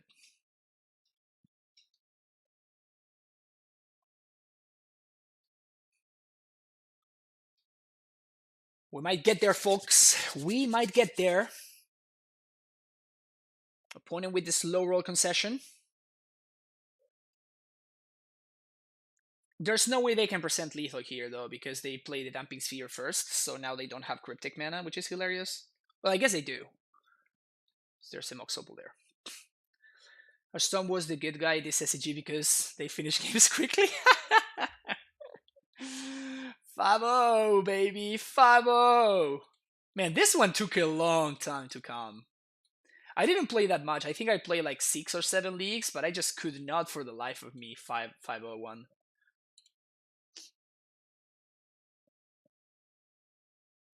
Alright, that felt so good. That felt so good. No, this is not the list. This is the list right here. This is what we're playing today. Yeah. So this list is kind of nuts. I enjoyed it a lot. I really like this main deck, by the way. I really, really like it. Do I like toucans? That's a great question. And yes, I have to say that yes, I am a big fan. We are definitely going to play a second league, but I'm going to take a quick bathroom break, if you don't mind, because, well, unfortunately, streamers do have to, you know, go to the bathroom every now and then. But I will be right back in 3 minutes exactly, so don't go anywhere. And yeah, if you're watching on YouTube, thank you so much. Don't remember to like, subscribe, all that good stuff. And I will see you in the next video. Bye bye.